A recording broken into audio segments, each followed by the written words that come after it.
is election eve along the banks of the Mississippi in New Orleans. And inside the Superdome, the typical festive, charged atmosphere of the Saints fans. Tonight, a couple of teams who were planning on the postseason facing desperation in the Dome.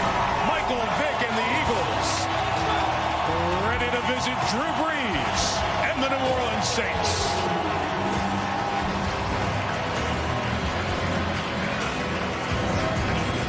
And off we go with the Monday Night Football launch, engineered by GMC. Saints are 2-5. The Eagles are 3-4. Mike Tirico, John Gruden, Lisa Salters, glad you're with us. Look, the sanctions from the bounty were unprecedented. We've talked about them a lot, and the Saints didn't get off to a good start without their head coach, Sean Payton, the entire season. Lost the first 4, then won the next 2. But, John, last week, not only did they lose at Denver, their offense was really poor, and tonight, that offense doesn't have their great all-purpose back, Darren Sproles. Yeah, and it's been tough on Drew Brees. When you lose your head coach and you have to answer all these questions about the bounty every day, it's tough. But he is a great quarterback, and he is in a great pass offense. But he can't do it all by himself, Mike. He needs some help. And I think they need to lean on their running backs and their running game tonight. They still have 3 good ones available. Pierre Thomas will take over the role of Darren Sproles. He can run it and catch it. Mark Ingram, the former Heisman Trophy winner, needs to get it together. And I like Chris Ivory. He's a big back. It's the first time he's been active. But the Saints must run the ball, control the clock, and help their defense by keeping them off the field, because their defense is really struggling. Let's flip it over to Philadelphia. You know, there's not a lot of optimism there in Philadelphia, but it was a good day yesterday, Eagle fans. The whole division lost. Eagles win tonight. They're a game behind the Giants in the loss column. So the defensive coordinator's been fired. They're calling for the head coach. They want to bench the starting quarterback. What's new in Philadelphia? I've been there before. They got tired of Randall Cunningham. They got tired of Rodney Peete. They got tired of Ty Detmer. They got tired of Bobby Hoyne. And they sure got tired of me. But after meeting with Andy Reid and Michael Vick, the only thing that matters is winning this game. Because if they win, they're only 1 game behind the New York Giants for first place in the NFC East. And they already beat the Giants. All right, you mentioned Vick. He was almost benched. Talked about it after the game last week. And Lisa Salters, he said if Andy Reid would have benched him, he would have understood why that was happening. Yeah, Michael Vick told me that after he made those comments and heard the reaction that he got to those comments, that he texted Andy Reid on Monday night to clarify what he meant, to let his head coach know, I will never quit on this team. I don't want to be benched, and I'm always going to give 100%. Reid texted him back, come see me tomorrow. So the 2 men met in Reid's office for 2 hours, and Vick said the conversation was great. He said to hear Reid tell him that he was never considering a quarterback change was like a burden being lifted off of his shoulders. He told me that he was trying to be strong and to block it out, but it was getting to him internally and becoming a distraction to teammates who were constantly asking him, what's going on? Vick said, I care about this team, and now I don't have to go out there and play worried all the time. I wanted that assurance, so I can just go out there and give everything that I've got. Mike? We'll find out what he does tonight. You know, this is the time of the year as we go into the Verizon Red Zone that Andy Reid's offense and his team gets going. You see September, October. Now we start November, the month where Andy Reid's teams start getting better. Will it continue here in 2012? Whatever happens, you'll see it in HD. Our telecast in high definition is presented by Verizon. And it isn't Michael Vick's problem. We're going to show you from the coach in 30 seconds. We're back in the Dome, where Michael Vick played for the Collegiate National Championship on this field almost 13 years ago as a freshman for Virginia Tech. Taking on the Saints tonight. And time now, John, for our Miller Lite, Miller Time Spotlight. I've heard all the talk. He might get pulled. He might get benched. How much of the offensive struggles are Michael Vick's responsibility? Well, some of it is on Michael Vick, but LaShawn McCoy and this running game can get better also, and their defense can make a huge contribution as well. But when I look at the film, it's hard to play quarterback when you're flat on your back. And they're missing their Pro Bowl left tackle, Jason Peters, and Michael Vick has been peppered with blitzes off his left side, and some of these hits a quarterback just doesn't get up from. They've struggled picking up stunts. They're missing their center, Jason Kelsey. The communication hasn't been great. Right guard Danny Watkins is out. They're missing 3 starters, and Michael Vick has been hammered. And it's hard to evaluate a quarterback when he's under this much fire. If things change for Philadelphia, their offensive line is going to block a lot better, not just in pass protection, but in the running game also. That's a good point. 3/5 of the offensive line not healthy, but what a chance to get healthy as an entire offense. Here comes the poorest defense in the NFL so far. Hard to watch. They have a new defensive coordinator, Steve Spagnuolo. They've had a number of injuries at linebacker, but they haven't tackled well. They haven't covered well. They haven't rushed the passer well. They're struggling in their base defense, their nickel defense, short yardage, red zone, you name it. If there ever was a remedy for the Eagles, it's the Saints defense. But the Saints need to get some confidence and play much better if they're going to be around much longer. So with two sides of the ball struggling, which one can find itself, one, healthy, and two, feeling a little confidence going into the second half of the season? Eagles and Saints from New Orleans coming up next on Monday Night Football. You've been watching ESPN's Monday Night Football launch, engineered by GMC, the official vehicle of the NFL.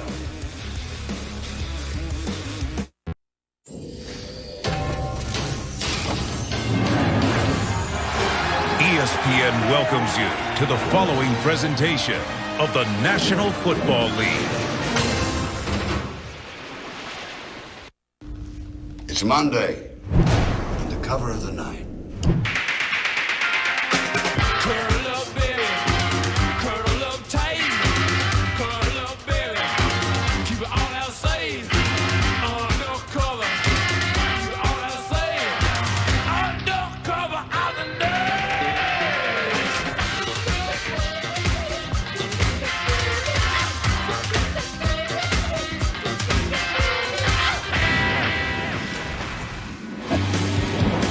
Rolling with the Stones as we get set to kick it off here in the Dome. The 2-5 Saints, the 3-4 Eagles. And despite the fact that Andy Reid, Steve, has lost for their last 5, great opportunity here tonight to get to 4-4 and be a game and a half beyond the Giants, a game in the loss column. Joe Vitt, 58 years old, Blackwood, New Jersey native, not too far from Philly. Once was a linebacker coach with the Eagles. He is now serving as the coach for the rest of this season as Sean Payton remains suspended. His team has a long road to hoe. Forget the division, just with hopes of the wild card. And Jonathan Vilma and the Saints defense will be on the field first. Philadelphia's won the toss. Michael Vick's team will get the ball to get it going. Thomas Morstead has been very good in his deep kicks and touchbacks. Philadelphia sends the rookie out of Georgia, Brandon Boykin, terrific return man to bring it back. A couple of teams playing with desperation on the eve of the election. Off we go from New Orleans, and Boykin won't return it. And the drive will start from the 20-yard line. So Johnny comes Michael Vick and this Philadelphia offense with the big names like Jackson, Backlund, only 17 points a game thus far this year. They got to block better. They've got some injuries up front, but they've been inconsistent. Just hasn't been good enough. They've got to start faster. They've been outscored 40-7 in the first quarter. I wouldn't be surprised if Andy Reid comes out aggressive early. Don't be surprised at all if they take a shot right here on the first play of the game.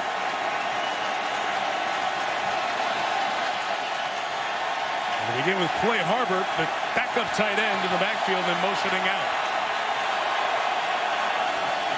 On first down, there is Vick loading up and taking that shot downfield, and it's incomplete, well covered. They went right after Patrick Robinson, who has struggled, John, mightily for the Saints this year.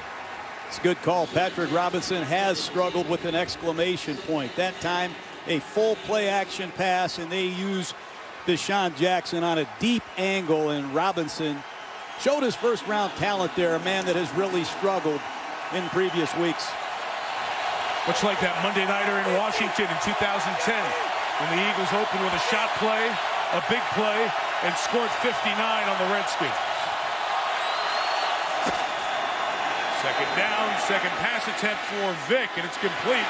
First down yardage regained by Jackson. And Deshaun will get 18 out of it.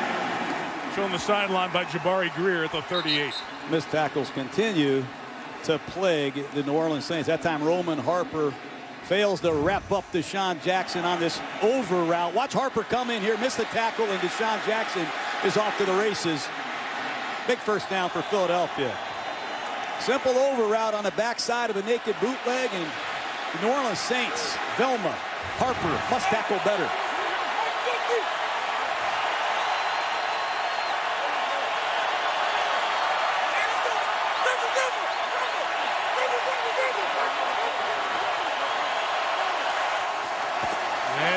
just hit to LaShawn McCoy's first throw. No gain. Pushed out of bounds. Yards. They've come by the tons against this New Orleans defense. The most yards allowed in the first 7 games of a season in the history of the NFL was 475 per game. Important that they get some confidence early in this game. They need to get off the field immediately. And it all starts with eliminating big plays. They were gashed 9 times for 20 yards or more last week against Denver. It's important they get off the field now. As the familiar face is Steve Spagnuolo, former Eagles assistant for 8 years, new defensive coordinator for New Orleans this year. McCoy running left, about the 42-yard line. John, you spent time as an assistant coach with Andy Reid over your days. The first 15 plays are often talked about. What are the Eagles trying to accomplish in the first 15 here? Well, first of all, you want to get a first down, get your offense in rhythm. You'd like to feature your best players. You've seen McCoy carry the ball. You've seen Deshaun Jackson catch it. You want high percentage throws. And don't be surprised if there's a gadget or another shot play early. Andy Reid loves that to establish his aggressive style. The rookie Bryce Brown is the back on 3rd and 6. And the Saints rush 3, and the throw is complete for the first down to Clay Harbor. So Harbor didn't play much in the last game. His 9th reception of the season. 3rd year now in the NFL for Harbor. Harbor's a good receiver. They like to use he and Brent Selleck together. That time he beats Curtis Lofton on a simple stick route to the outside. Watch him flash his eyes. He sees the ball leave Michael Vick's hands. Big 3rd down conversion.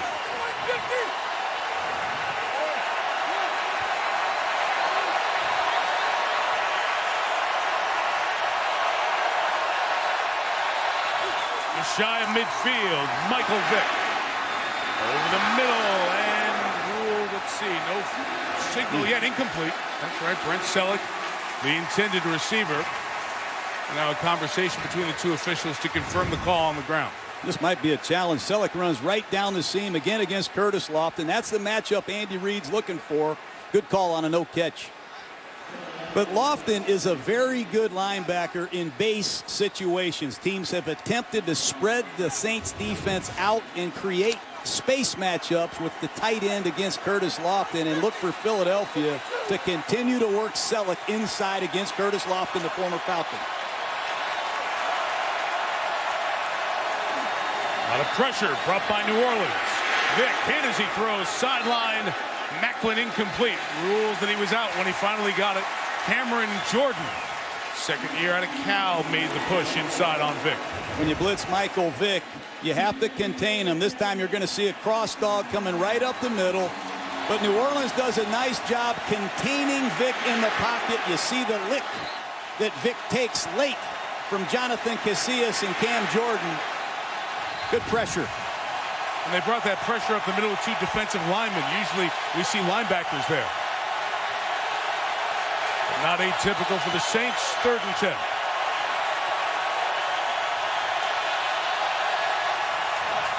Vick is trying to get the ball, trying to call timeout. And let's see if the referee, Clete Blakeman, gives him the timeout first. Philadelphia takes their first timeout prior to the snap. Just under 3 minutes gone by. Opening drive of the game. Philly, 3rd and 10. ESPN's Monday Night Football is brought to you by Dunkin' Donuts. America runs on Dunkin'.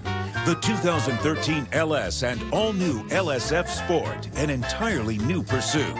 And ESPNShop.com, where you can get all of your official NFL sideline gear. Commander's Palace down in the Garden District. 132 years ago, that place opened. Paul Prudhomme, Emeril Lagasse, some of the famous alumni chefs. This man was cooking up the defense with the Giants. Eagles before that. Steve Spagnuolo was the St. Louis Rams head coach, now here in New Orleans. Very creative blitz coach, especially on 3rd and long situations. Haven't been able to use a lot of these blitzes because they haven't gotten offenses into 3rd and long, but here they come. Eagles go 3 wide. Bring in Stanley Havili, the fullback, to help pick up any pressure. He does. They still get to Vick, and his throw for Jason Avant is caught for the first down. A good job by Avant and Vick. gain of 14. Got 8 New Orleans Saints on the line of scrimmage, and Sean McCoy does a nice job picking up the blitz, but Michael Vick hangs in the pocket, finds Avant on an inside breaking route. How about that throw? They bring one more than you have in protection. You have to beat the blitz with the throw. This will be reviewed. Yep, and challenge flag thrown by Joe Vitt. And it was a giveaway with the rubber pellets that are underneath this artificial surface. And Joe Vitt threw the challenge flag, and it looks like it's one New Orleans will win. Second game, Joe Vitt is the head coach for the Saints. Get a look at it down there, and they'll look at it in replay. I may have spoke too soon as we went to break. Got another look at that. I want to bring in Jerry Austin, twice the Super Bowl referee, man, was actually under the hood, our rules expert. What do you see here? What are we looking at, Jerry? Well, the first thing I see is both hands on the ball before the ball touches the ground. You can make an argument that's a completion, and the ball touching the ground is a completed pass touching the ground. Is there enough there to say that that pass is complete, even though it hits the ground and the rubber pellets come up as he drags the ball on the ground? I think there's enough there to say it's complete, but I don't know that this referee will make it that way. Okay, here's Clee Blakeman, the referee.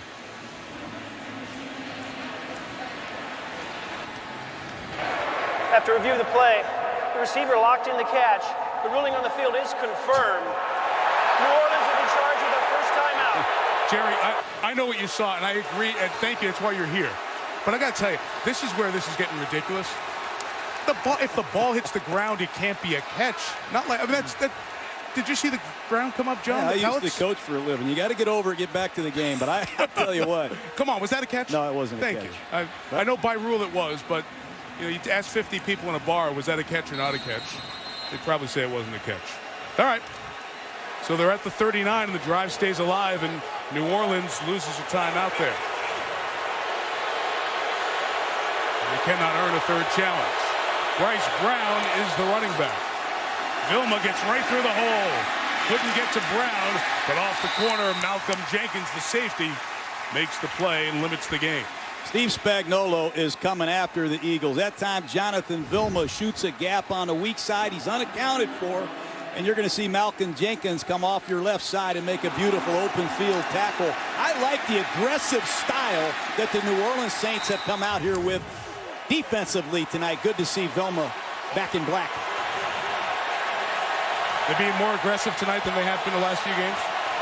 A lot more. After the gain of one was Sean McCoy looking for space, only a couple of yards. How about the last 3 games for LaShawn McCoy? 53 yards rushing, 22 yards rushing, 45 yards rushing. What's happened with McCoy? Hard to believe. I think it's a combination of things. They're not playing Jones Jr. high, Mike. They played some really good defensive teams, the Atlanta Falcons, the Pittsburgh Steelers. They have to block better. There's a lot of inexperience up front, and they played some good teams. Still the opening drive of the game for the Eagles, with a couple of third down conversions already.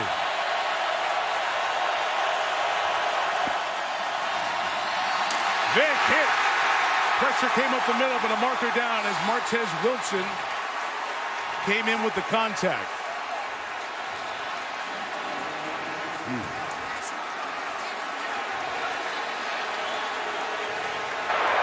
Personal foul. Unnecessary roughness. Hit to the head of the quarterback, number 95 of the defense. 15-yard penalty, automatic first down. It is on the man who made the sack. You could hear the helmet-to-helmet contact. That was called.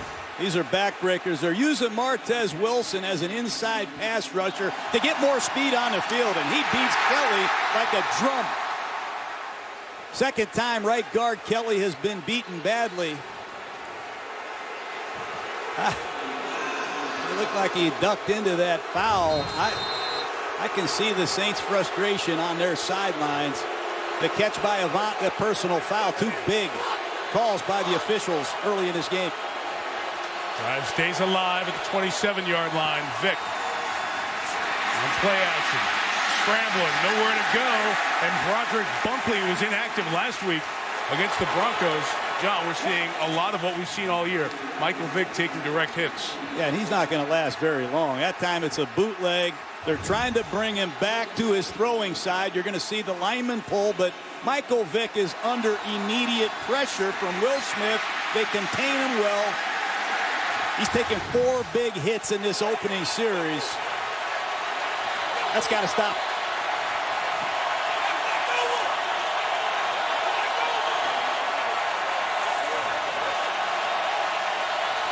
Second and 13. 10 players at the line for New Orleans. All coming. Ball spit out on the hit by Cameron Jordan. Vilma dives for it, but it's recovered by Todd Harrimans of the Eagles. A huge loss back into Philly territory. I don't know how this protection system works, but they're going to need some audibles, or they're going to need to take some time out, because the Arizona Cardinals buried Michael Vick with double A gap pressure a few weeks ago, and they're bringing it again tonight. That time, Jonathan Vilma not touched. You see Cameron Jordan, number 94. They're getting to Michael Vick with 2, 3 defenders every time he takes a snap. And by Vick able to grab the players he was going for the ball, it may have saved a touchdown. Going the other way, a scoop and score. 3 consecutive sacks gives you third and a third of the field. A little shotgun draw with McCoy. So despite a couple of calls that did not go the Saints' way, Philadelphia, after about 6.5 minutes, will have to punt the ball. And Michael Vick better go see Howard Mudd, the offensive line coach, and get some answers, because Steve Spagnuolo has made his point perfectly clear. He's coming after the Philadelphia Eagle quarterback tonight. So Lance Moore is back deep. We mentioned Darren Sproles at the very top, the outstanding all-purpose player for New Orleans, out with a broken hand. Saints tell us he did that in the game last week against Denver. They find out till Monday. Pressure off the edge, but Mac McBriar gets it away. And it's a touchback. New Orleans to take over the 20. A 14-play drive with a punt at the back end. Rarely do you see that. And we've seen a lot of this year. Vick getting pummeled.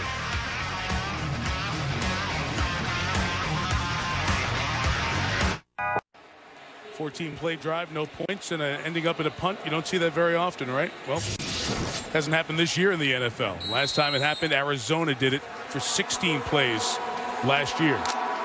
So, after a long wait, after being introduced, Drew Brees and this New Orleans offense takes over. And he's thrown a touchdown pass in 50 straight games, the National Football League record that he set in this building about a month ago. Handoff, Mark Ingram, nowhere to go as Cullen Jenkins walks right in with Trent Cole for a loss of 5. Wow, the Saints go to Charles Brown, an extra tight end, to run the football, and Mark Ingram has no chance. Watch Trent Cole. He beats Charles Brown easily to the inside. That's not how you want to start the game. Chris Ivory checks in as the running back.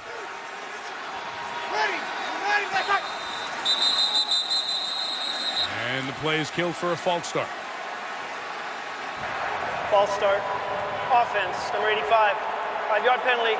Still second down. And a poor start for Brees in this offense. Sproles out with the hand injury. And as we said at the very beginning, rare poor offensive performance in Denver for this crew.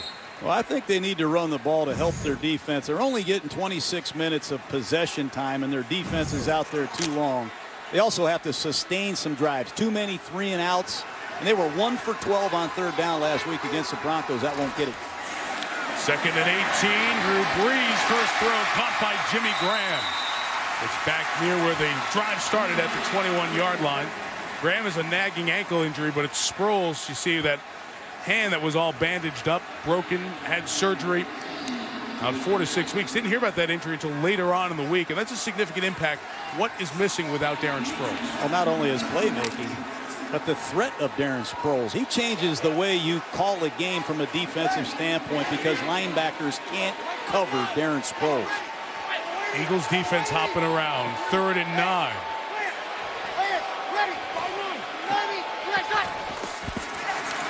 Brees, pressure, got away from Trent Cole, takes a shot down the field for Lance Moore. Holds on with a flag down at the 41-yard line. Assuming it'll stand, it's a gain of 38. Unbelievable. Todd Bowles, the defensive coordinator, calls the perfect blitz. The automatics to an all-out blitz against an empty backfield set. And Trent Cole misses Drew Brees. Pass interference. Defense, number 22. Penalties declined. Yardage is good for a first down. You talk about getting there and making the sack. They're not going to block the left defensive end. They got a double A gap blitz. Trent Cole is clean. And Drew Brees dips that inside shoulder. Unbelievable play by Brees. So from 2nd and 18, they pick up the first down, and Brees incomplete. Try to swing it out to Pierre Thomas. You know, this no-back offense is a huge part of the Saints' success. Nobody does it better. No backs. They give 5 receivers free releases, and you have to have a plan as a defensive coach how you're going to deal with it. Are you going to play maximum zone, or are you going to come after it? That time the Eagles blitzed it. They had the right play called, and Trent Cole didn't get it done. It counts for the 41, put it in the belly of Pierre Thomas up the middle. Nice run for about 7 yards for Thomas. Pierre Thomas had a lot to do with the New Orleans Saints winning a world championship a couple years ago, Mike. He picks up blitzes. He runs routes. He's an outstanding runner. He can run in the I formation, shotgun. It doesn't matter. To have a man like Pierre Thomas on your football team when Darren Sproles goes down is a real luxury for the New Orleans Saints.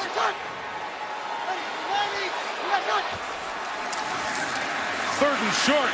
Brees over the middle, incomplete. Intended for Jimmy Graham, being blanketed by Dominic Rodgers-Cromartie. So the Eagles do what they couldn't do last week in the opening drive.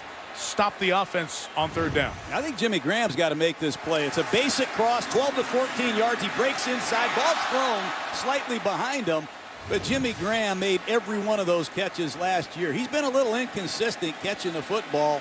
And that sets up Hartley for a long-range field goal. Made a 53-yarder at Carolina. And Garrett Hartley out of Oklahoma tries this from 52. And it's wide left. Both teams moved the ball, had opportunities, but no points. Just about 10 minutes in, opening quarter. Second drive for Michael Vick and the Eagles. First drive, a lot of what we've seen this season for Vick and the Eagles. He got hit 5 times in his first 9 passes. Cameron Jordan beats Kelly at right guard. Dunlap misses a block. Kelly again right up the middle. Michael Vick isn't going to take many more of these hits. And Howard Mudd, the offensive line coach, is not at all happy with his young center, Dallas Reynolds. Remember, when you have a young center that you go to at the midpoint of the season, defenses are going to challenge him with a lot of looks that he hasn't put on a card and practiced all week. So far, the Saints are getting after this Eagle offensive line.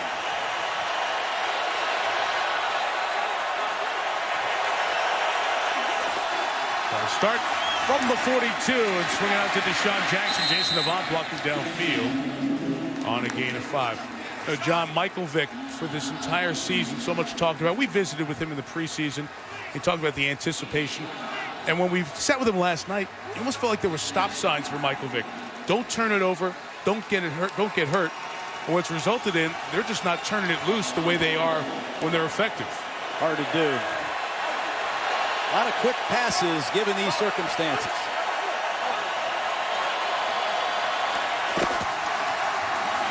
They'll run with McCoy. A nice move by LaShawn McCoy into Saints territory and a first down gain of 8. That time Michael Vick does a great job audibling to a strong side stretch play. Here's a corner blitz, a linebacker blitzing off the weak side. Mike Vick says, let's run as far away from that blitz as we can. Nice job by Vick. Sensing the pressure, good adjustment on the sideline. I think Vick anticipates the game plan of the Saints now. He's going to be looking for one-on-one matchups and audibles. Decent amount of Bryce Brown here in the first quarter. A nice cut by Brown. There goes the rookie out of Kansas State. Inside the 20, inside the 10, and it's first and goal for the Eagles as Bryce Brown gets his longest NFL run, a gain of 40. Deshaun Jackson with a nice block. And if you're going to blitz us up the middle, we're going to toss the ball to the outside. Deshaun Jackson, number 10, is going to enter your screen, make a nice block, and it's just good cutback running by Bryce Brown. Excellent play selection by Philadelphia. They get hurt with the inside blitz. 2 outside runs have the Eagles in a 1st and goal. Eagles in the red zone where too often they've settled for field goals this year. McCoy left, lost 2. This is the area of the field that the New Orleans Saints have showed a lot of all-out blitzing. Look for Andy Reid to try to isolate one of his receivers or his tight end, Brent Selleck. But Steve Spagnuolo is known for not just blitzing down here in the tight red zone. He's known for bringing everybody he has. You see their failures in the opening quarter, and on that touchdown drive against Baltimore, they took over at the 15-yard line of the Ravens. It wasn't really even a drive. Pressure shown by the Saints. Pressure comes. Vick puts it up, deflected and intercepted. Along the sideline, it's Patrick Robinson, who got a block, and Robinson is gone. It'll be 99-yard touchdown. Exactly. Flag back here at the 28-yard line, around where the block was occurring around Michael Vick. How many times can Philadelphia turn the ball over in the tight red zone of their opponent? All-out blitz. Vick looks for his tight end, Selleck, and another catastrophe.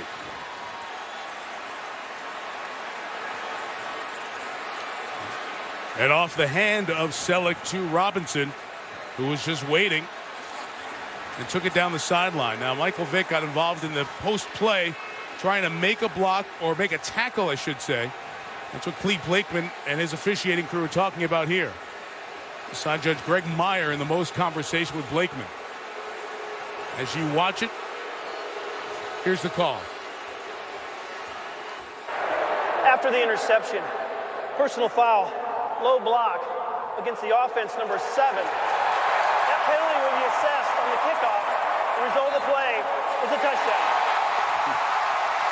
So it officially will go down as a 98-yard interception return for Patrick Robinson, who gave up a couple of touchdowns last week and 2 deep balls against Denver. And as Vick goes low trying to make the tackle, he's the one flagged. And the Saints have taken the lead. Andy Reid has to be sick. 13 times the Eagles have turned the ball over in their opponent's territory. Hard to overcome those. There you see it has always been the story of this year, the mistakes, turnovers that get credited to Vick, whether the fumbles or that pick in the red zone. 2nd red zone interception thrown. The extra point added by Garrett Hartley. It's 1 shy of the record. Darren Sharper had a 99-yard interception, I believe, against Favre and the Jets in here. This one goes 98, the longest interception return in the NFL this year for Patrick Robinson. 7-0, New Orleans.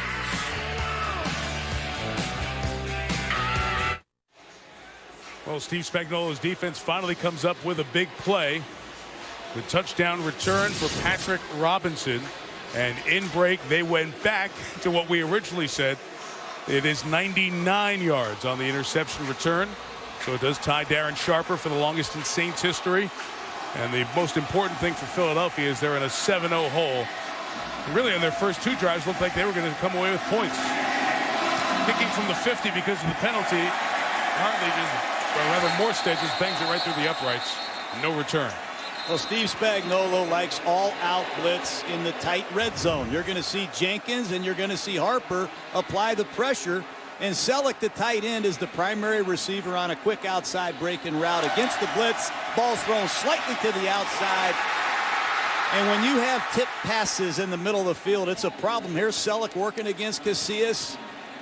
Ball needs to be thrown, obviously, a little bit better than that. I've never seen so many horrific plays in the tight red zone than I've seen from Philadelphia in the first half of this season. So they're back at it. Vick from the 20. It's a 5-yard throw for Selleck. Incomplete. You mentioned all the turnovers. That's the 18th of the year, ties to third most in the league, and so many of them happening red zone or on the plus territory. You're inside the opponent's 50, and many of them have happened because of Vic fumbles or picks. And as you said there, John, it's a tip, it's a deflection, but you got to make a better throw because it's so packed in there with people.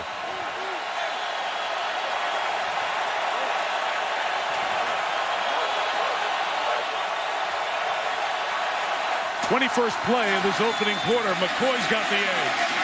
LaShawn McCoy made a nice extra move to stay in bounds and turn it into a gain of almost 14. If you're going to blitz up the middle, you better have the perimeter part of your defense straight. You see Deuce Staley jawing with Malcolm Jenkins, and Todd Harriman's, the right tackle, is injured. Well, his team that has already lost 3/5 of its starting offense sees the veteran in his 8th year, Todd Harriman, who's only missed one start in the last 3 years. Not looking very good as he's heading off the field. Andy Reid can't bear to watch. When you lose one lineman, it's a problem. Here comes Demetrius Bell, who struggled at left tackle. Be interesting to see what they do with Bell. Will they move him to right tackle, or will they flip Dunlap over? Harriman's is still limping off the field. Here's Harriman's at right tackle, number 79 on the backside on this cutoff block. Take a look at his lower body. Right ankle.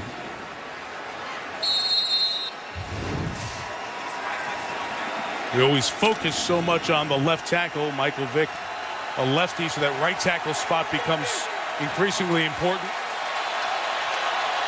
Now manned by Demetrius Bell, has started 4 times this year. Look at the opening for McCoy. Again, another big run and a great cut. McCoy with a flag down, comes down at the 31-yard line. 2 flags come down, which could eat into a 31-yard gain. Jeremy Macklin may be guilty downfield blocking. Philadelphia is ripping New Orleans with their running game right now.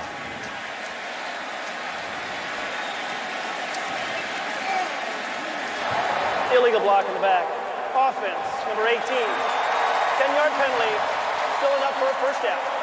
Macklin downfield. Well, they run the stretch play. They use Deshaun Jackson on the ghost over the top. Let's see what Macklin did downfield. A good call. He sounded very confident. He sold it. Yeah. He sold that. Everything looks like a penalty in this high-speed slow-mo, Mike. Harriman's in a great deal of pain. The training staff looks at him. Bryce Brown is back in there at running back. He had a huge run on the last drive. And he bounces it to the outside. John, the Saints defense, they're giving up huge runs in this opening quarter. Well, Michael Vick is running the ball with audibles. That time he sees the strong safety down. He checks to a weak side run, and Bryce Brown continues to pound. Nice job by Havili, the fullback, and Bryce Brown has got some strong lower body parts. I like the way this young back is hammering it up inside. Eagles have already run for 100 yards against the Saints in this first quarter. McCoy trying to dance away from Jonathan Vilma, but could not. A loss of a yard as the quarter comes to an end. Boy, it's great to see Vilma back. Johnny Vilma's had the bounty issue we know about. He's also had a serious knee problem. Had no offseason, no training camp, no preseason. He's learning a new defense. He comes back, and Curtis Lofton is playing his middle linebacker position. But here is a real New Orleans Saint. Great leader of this football team. End of the quarter, dominated by the Eagles, but led by the Saints.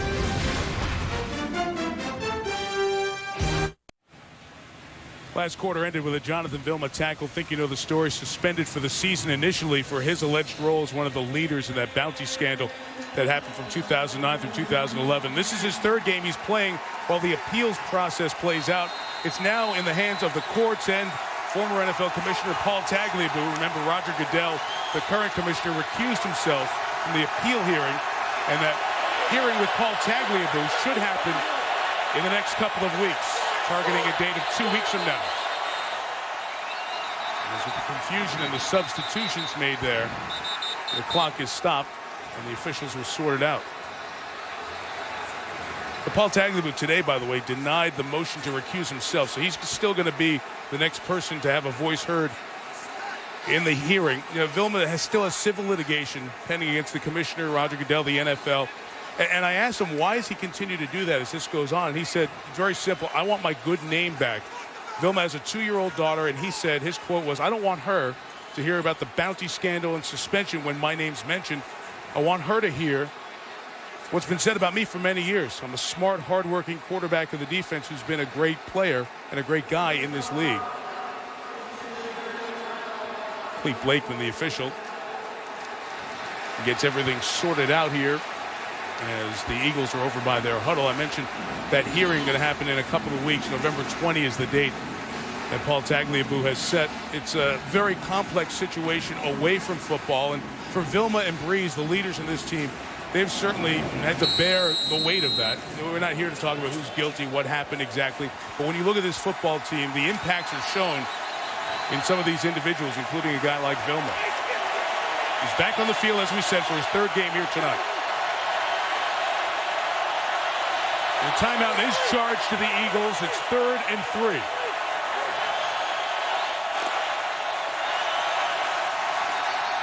As Vic throws, it's complete, but a good wrap-up tackle by Vilma on Clay Harbor denies the first down. That's the Jonathan Vilma I know. He's one of my favorite players. I studied him at Miami, Florida. He's been the same kind of player for as long as I can remember. This time they pick up the blitz, Philadelphia does, and Vilma rallies to his coverage and makes the tackle for no gain. 4th down, and Philly's going for it. Expect Michael Vick to use his legs in this situation. Andy Reid loves to throw the football in 4th and 1.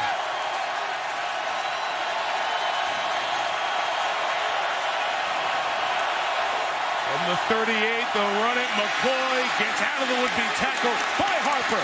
Into the secondary again. And LaShawn McCoy with a jump at the 5 is taken down after a gain of 33 yards. And it should be a gain of no yards. Roman Harper, Jabari Greer, both with opportunities to stop LaShawn McCoy. And man, is he running hot. Right off the right side, Harper's got a shot. Watch, Jabari Greer's got a chance. That's just bad tackling. 3 missed tackles. And if you don't wrap up with Sean McCoy, he will rip you. Great run by LaShawn McCoy. He has 90 rushing yards already. A minute and a half into the 2nd quarter. He needs a break. Bryce Brown is in. He has almost no gain. Lisa Salters has an update on the sideline. Lisa. Hey, Mike, another blow for the Eagles offensive line. Todd Harriman's injured just a short while ago. Went back to the back for x-rays. They're calling it an ankle/foot injury. His return is doubtful. So Harriman's down, Lisa. As we mentioned earlier, Jason Kelce, the center, is out. The other starting offensive lineman on the right side, Danny Watkins, out with the ankle injury. And John mentioned Jason Peters before. Better be ready for blitz. This is where Spagnuolo got him the last time. At the 4, Vick shovel pass McCoy. No gain. Well, Michael Vick presents the illusion that he's going to sprint to his left and throw the football. They're trying to get the linebackers to flow, and they'll pull the backside guard and just shovel it to the halfback. But Curtis Lofton, Casillas, they're having none of this. And once again, number 67, the right guard, young Dennis Kelly's having a hard time blocking New Orleans Saints.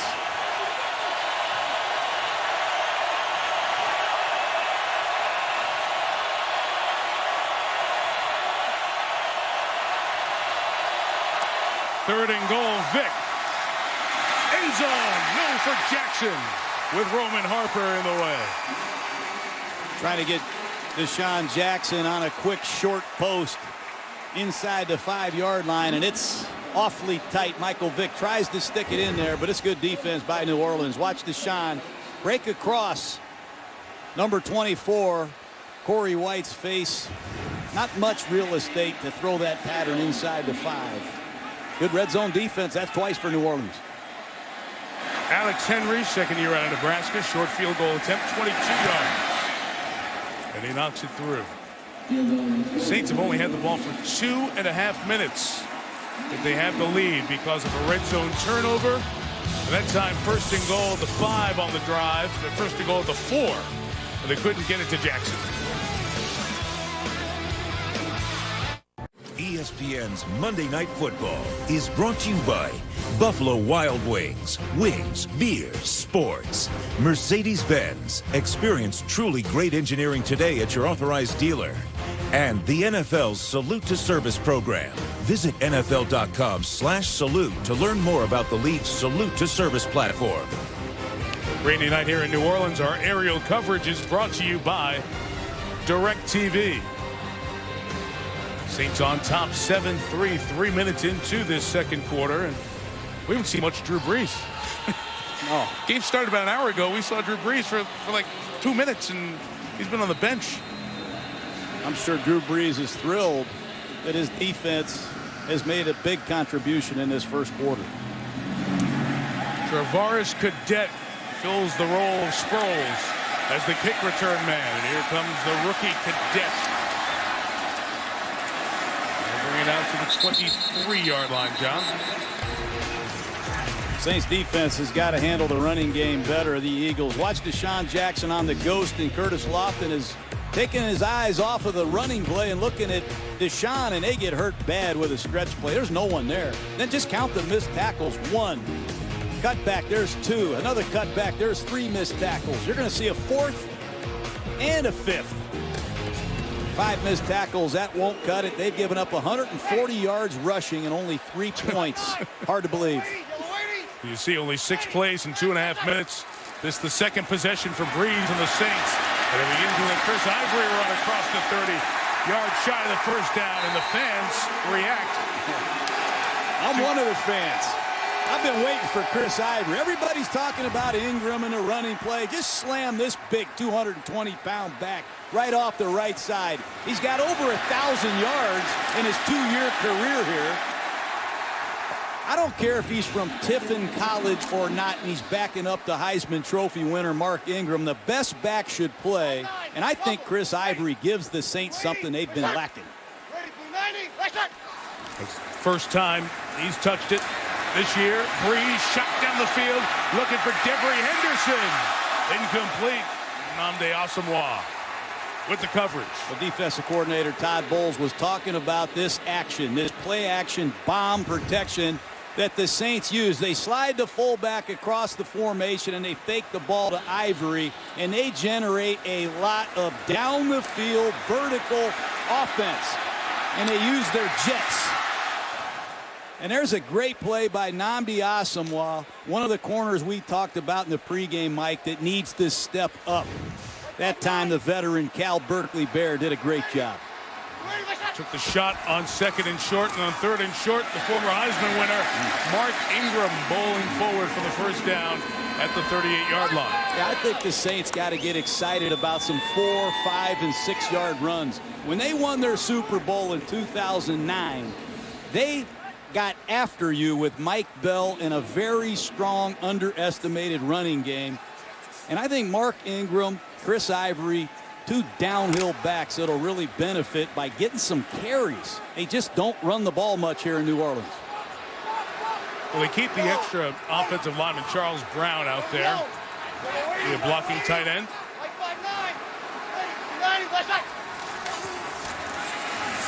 First and 10. Here is a back-to-back run, and it's Ingram. And he's running hard for the first down. It's Eagle territory. There's a Heisman Trophy winner. He saw Ivory come in and steal his show. He said, put me back in the game. That time an inside zone. He cuts it back. He runs right over Nnamdi Asomugha. Watch him cut it back. Number 24 is going to show up on your right side. Take that, Asomugha. And he breaks another tackle, and he moves the pile.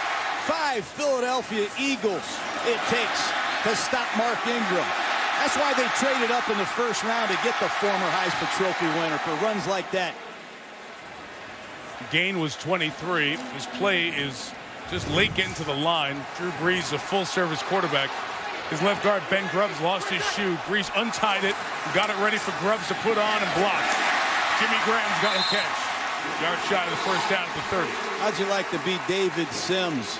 Starting your first game ever at the safety position. Nate Allen's out, and you got to play against Drew Brees and the New Orleans Saints. Here's just an outside breaking route. David Sims pressed into service, does a nice job making an open field tackle. Keep an eye on the young safety man. Like 5'9". First snaps at safety. Nate Allen out, hamstring injury.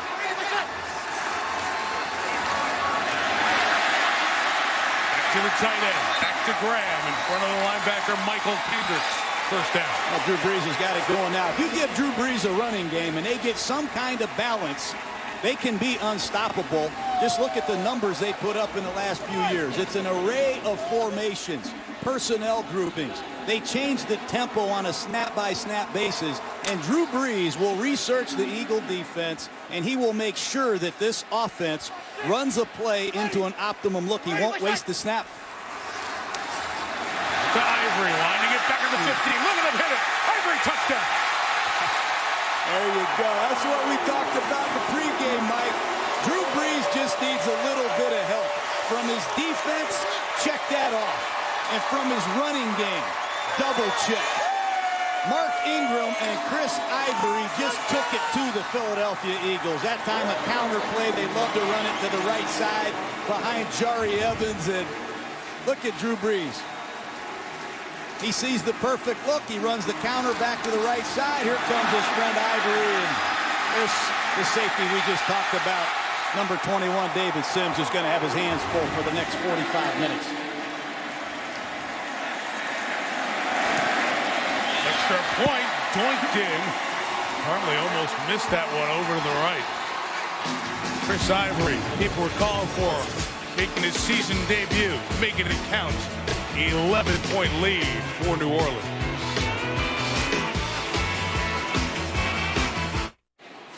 Great folks at the American Red Cross were so instrumental down here post-Katrina, and now doing their amazing work, life-saving services, meals, shelter, mobilizing resources and workers nationwide after Superstorm Sandy up in the Atlantic. You can text Red Cross to 90999 or visit redcross.org. $10 donation. So many folks without power, as you've undoubtedly heard through the last week, as they continue to fight back and try to get some normalcy back in their lives. The folks here sympathize, and they have you in their thoughts as well.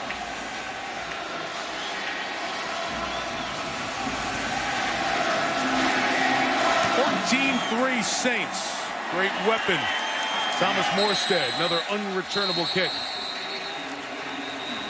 Eagles back on the field. Saints have run 13 plays and have 14 points.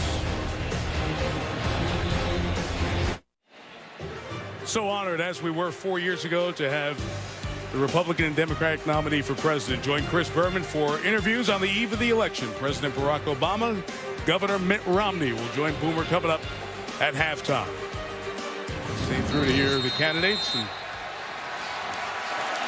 hope you get out and have your voice heard tomorrow, Election Day 2012.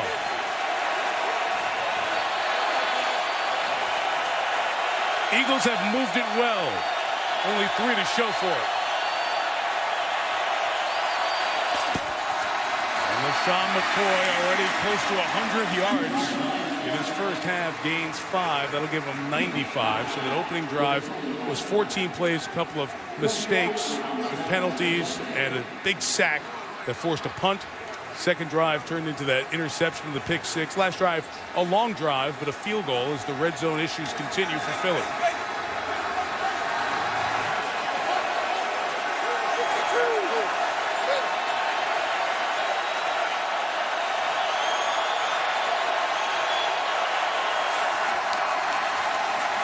Second and 5, Vic on the run.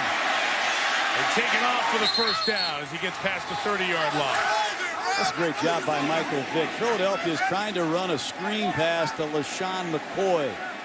And McCoy's not going to get out. I think Casillas just grabs McCoy, so there's nobody for Vick to throw the ball. Laughlin grabs him, and Michael Vick says, I'll be the screening back and run it myself.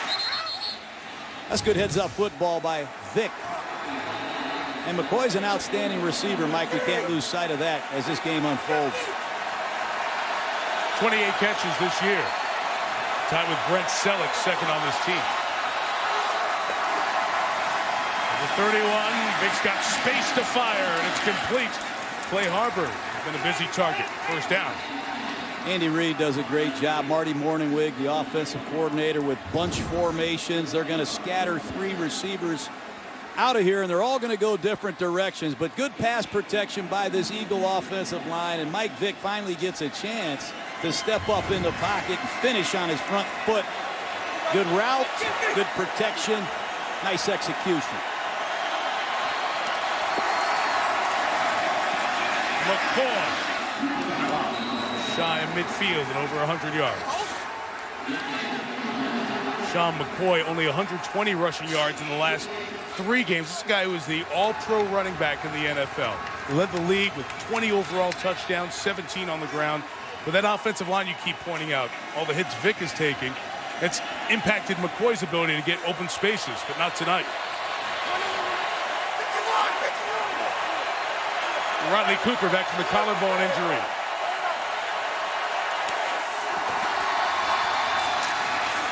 He's in the game as Bryce Brown seeks space and is stopped by Jabari Greer off the corner, and a late flag comes down as Broderick Bunkley, the former Eagle first-rounder, now with the Saints, is injured. They're going to get Riley Cooper for a crack block here. He and Roman Harper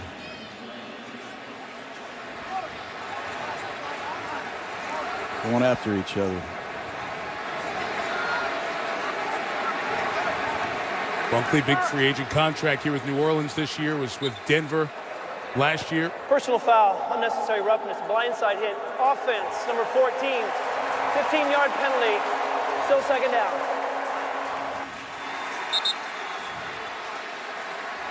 And they'll take time out to look at the injured Bunkley after the penalty on Cooper. And you see Broderick Bunkley, they looked at him on the sideline, getting his helmet back on and ready to go. 77 Bunkley coming in to make the tackle. He missed it and ended up landing head first. And they checked his neck area, tested his strength. He said he was good to go, so the doc, so he's back up on the sideline. Second and 18 from the 35, and here's Vick. Stepping up, got away from one man and slings it out. Stanley Havili out of USC. A gain of 7. John, you were looking at that penalty during the timeout. Bring Jerry Austin back in. The penalty that was called on Riley Cooper.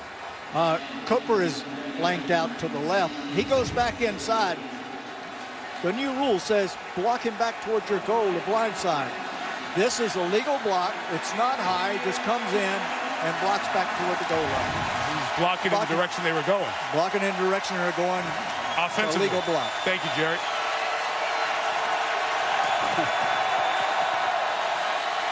Third and 11, empty backfield for Vick. Corey White showing pressure, bailing out of there. Vick had to get rid of it quick, and it's incomplete as Michael took another hit from Cameron Jordan. Well, you're going to take hits when you're in a no-back set and they blitz it. That time they cause some confusion. You're going to see a free rusher off the right side, but clearly the Saints are blitzing this no-back set, and Mike Vick needs to know the outside rusher is unaccounted for. Nice job by Vick throwing it away, but that's not what you want on 3rd and 11. But once again, Mike, the penalty on Riley Cooper, which I'm hearing wasn't a penalty, doomed that drive. A couple of times for Philadelphia. Matt McBriar taking to Travaris Cadet. Their catch signal, and he comes up, and the rookie at Appalachian State gets it right around the 25. Just under 5 left in the half. Breeze on the field, up 11.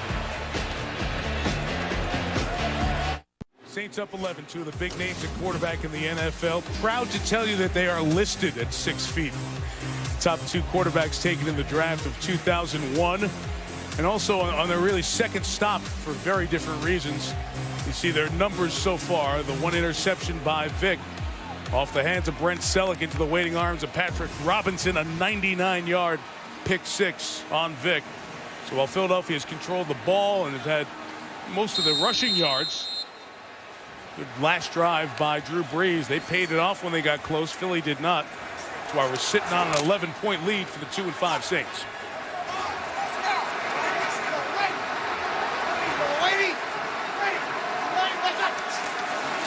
Start from the 26. Some good runs on the last drive from Mark Ingram, and another nice one here as he spins along the sideline. So it's been Mark Ingram and Chris Ivory running well.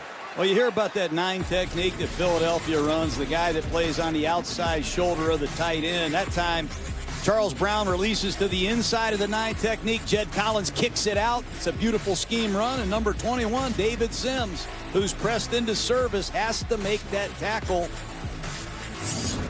Tough assignment for a young safety playing against the Saints. Brees over the middle. It's caught, and the tackle is made by Sims, but a half-second late on Jimmy Graham. First down at the 45. Jimmy Graham works the middle of the field as well as any tight end in football. Good pass protection. Drew Brees goes right through his progression, makes a pinpoint throw to his big tight end. This is the go zone, excuse me, Mike, for New Orleans. They're ready for another shot after the way they've been running the football. He's looking deep, flag down. Contact in the secondary brings another one. We certainly have a flag on the Eagles and Dominic Rodgers-Cromartie. Back by Brees. We'll see if there was a hold. You can almost just feel the Saints when they're about to light the fuse and go deep. That time they go after him with a double move to Lance Moore. A lot of flags out there, Mike. Maybe we'll bring Jerry in again. This one will be offsetting in all likelihood. If the hold's on the Saints. Against both teams on the play. Holding, offense, number 64. Pass interference, defense, number 23. Those penalties offset. We'll replay first down. Second pass interference on Rodgers-Cromartie, although this one won't be enforced. It's a Saints team that has lost their first 4 games, and they were close leads. And Carolina, up until yesterday, only had 1 win. It was against the Saints. Kansas City only has 1 win. It came against the Saints. Ivory, right past Asamoah, who missed the arm tackle. Jason Babin finally gets him at the 46. This is a fast flow Philadelphia Eagle defense. The linebackers attack. In that time, they start one way, a design cutback, and Ivory takes it off the right side. But again, you're going to see some missed tackles off here on the right side. I thought Colston, number 12, got away with a holding call here. But again, Nnamdi Asamoah struggling in the open field as a tackler. Second and short. Saints love deep passes on these plays. Jimmy Graham. Kurt Coleman trying to rip it away, but he's no Charles Tillman from Chicago.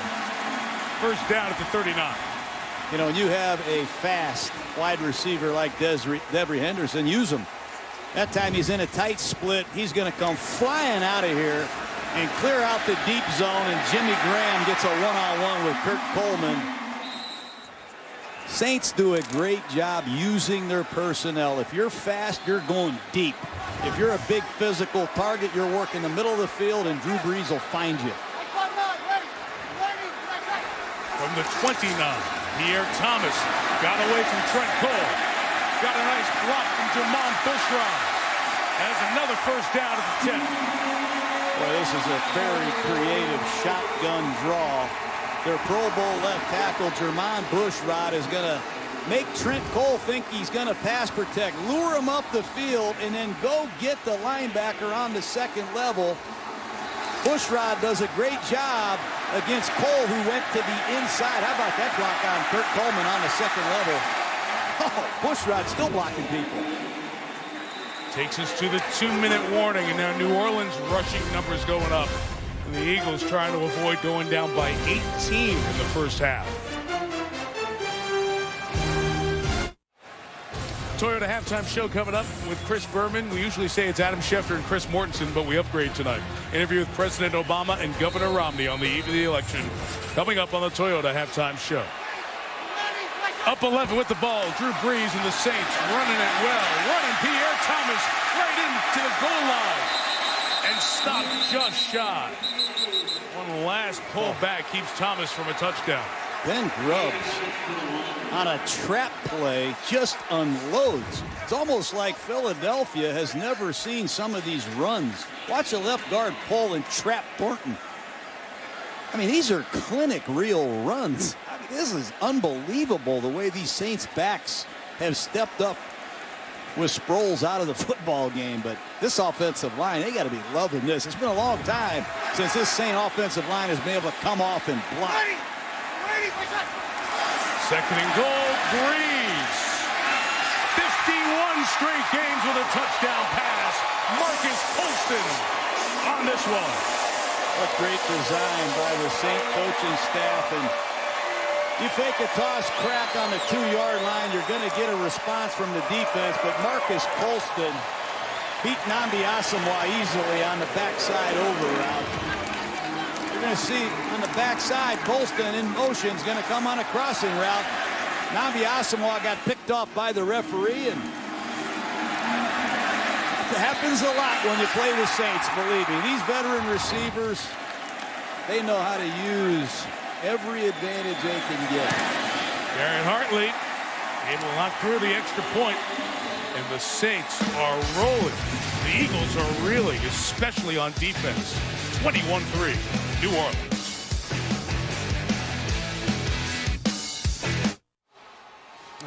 About a month ago in here, he broke the record against San Diego, and now continues to extend it out. 51 straight games with a touchdown pass.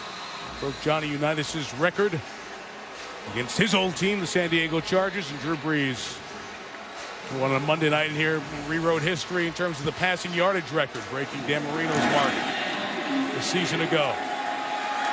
First look at a potential return, but thinking better of it, Riley Cooper stopped Brandon Boykin. So the touchdown was to Colston. That's the 54th time. It's hard to believe that a 7th-round pick, the 4th to last pick out of the draft out of Hofstra, Marcus Colston, is up there with Montana and Rice, Marino and Duper. They're 11th in the history of the NFL in touchdown tosses. Breeze to Colston. That's, I bet you didn't know. I bet I know, because he caught a lot of those against me. It's about time he gets some credit. He needs to go to a Pro Bowl. Talented, disciplined, team-oriented, tough guy. Philadelphia 2 timeouts and 73 seconds left. And the Saints get the ball to start the second half. And Vic almost intercepted. Step away was Isa Abdul Kadus out of Fordham. Kadus wearing that number 42.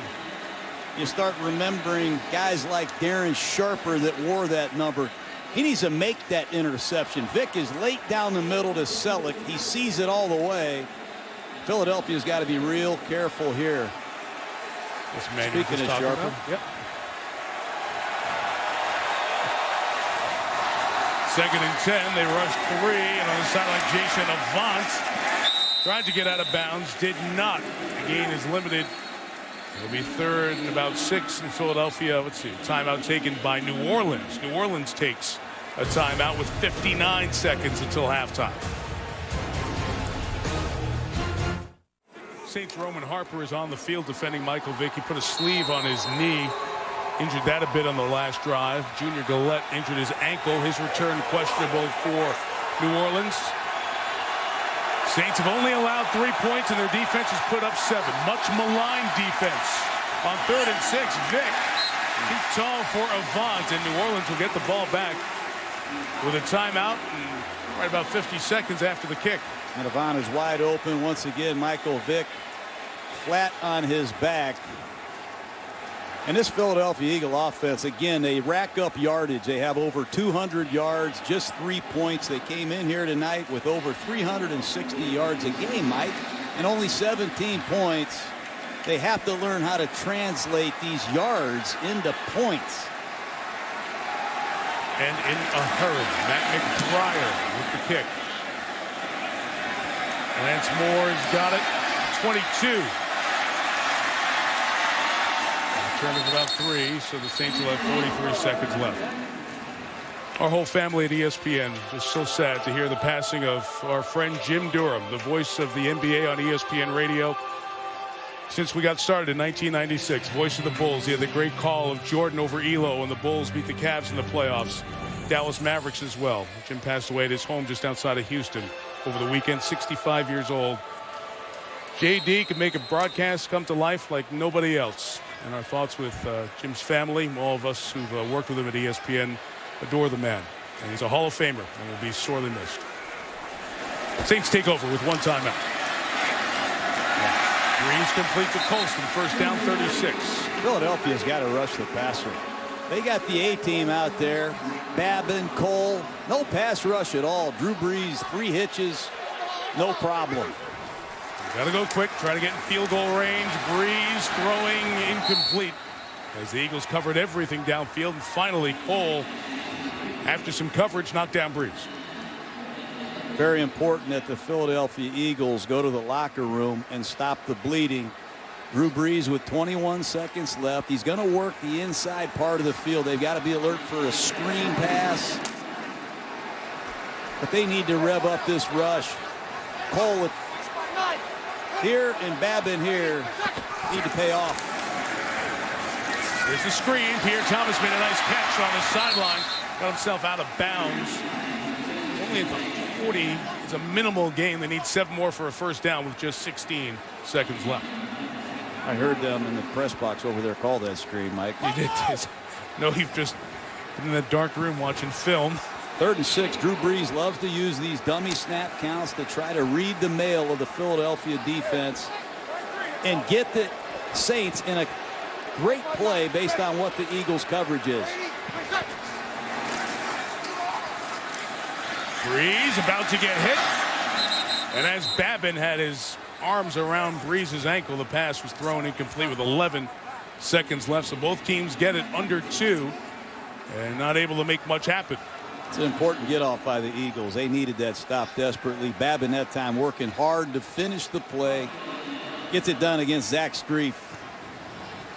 And Deshaun Jackson's deep, Mike. A couple years ago against the New York Giants. I remember some magic.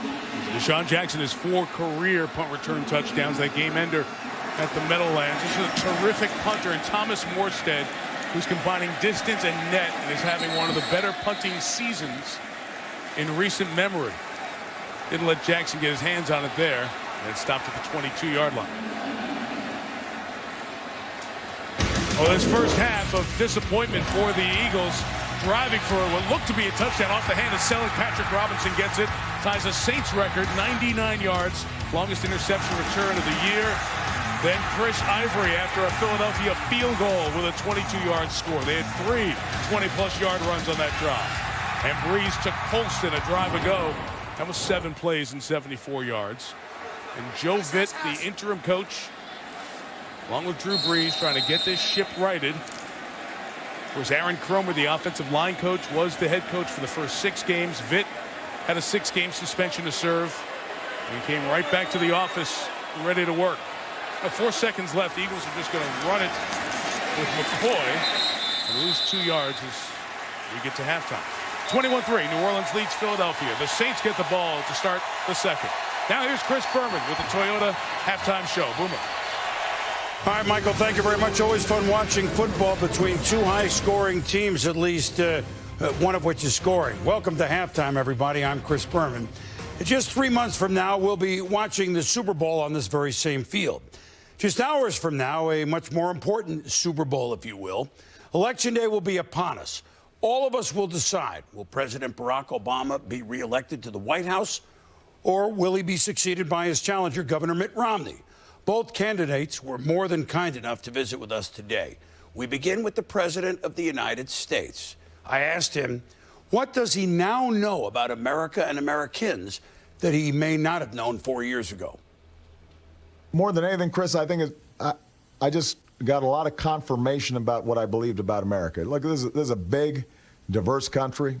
People have a lot of strong opinions. There are a lot of differences, but at their core, Americans are hardworking. They are self-reliant. They are decent. They look after one another. And, you know, no matter where you go in the country, you just end up meeting people who are doing incredible things in their communities.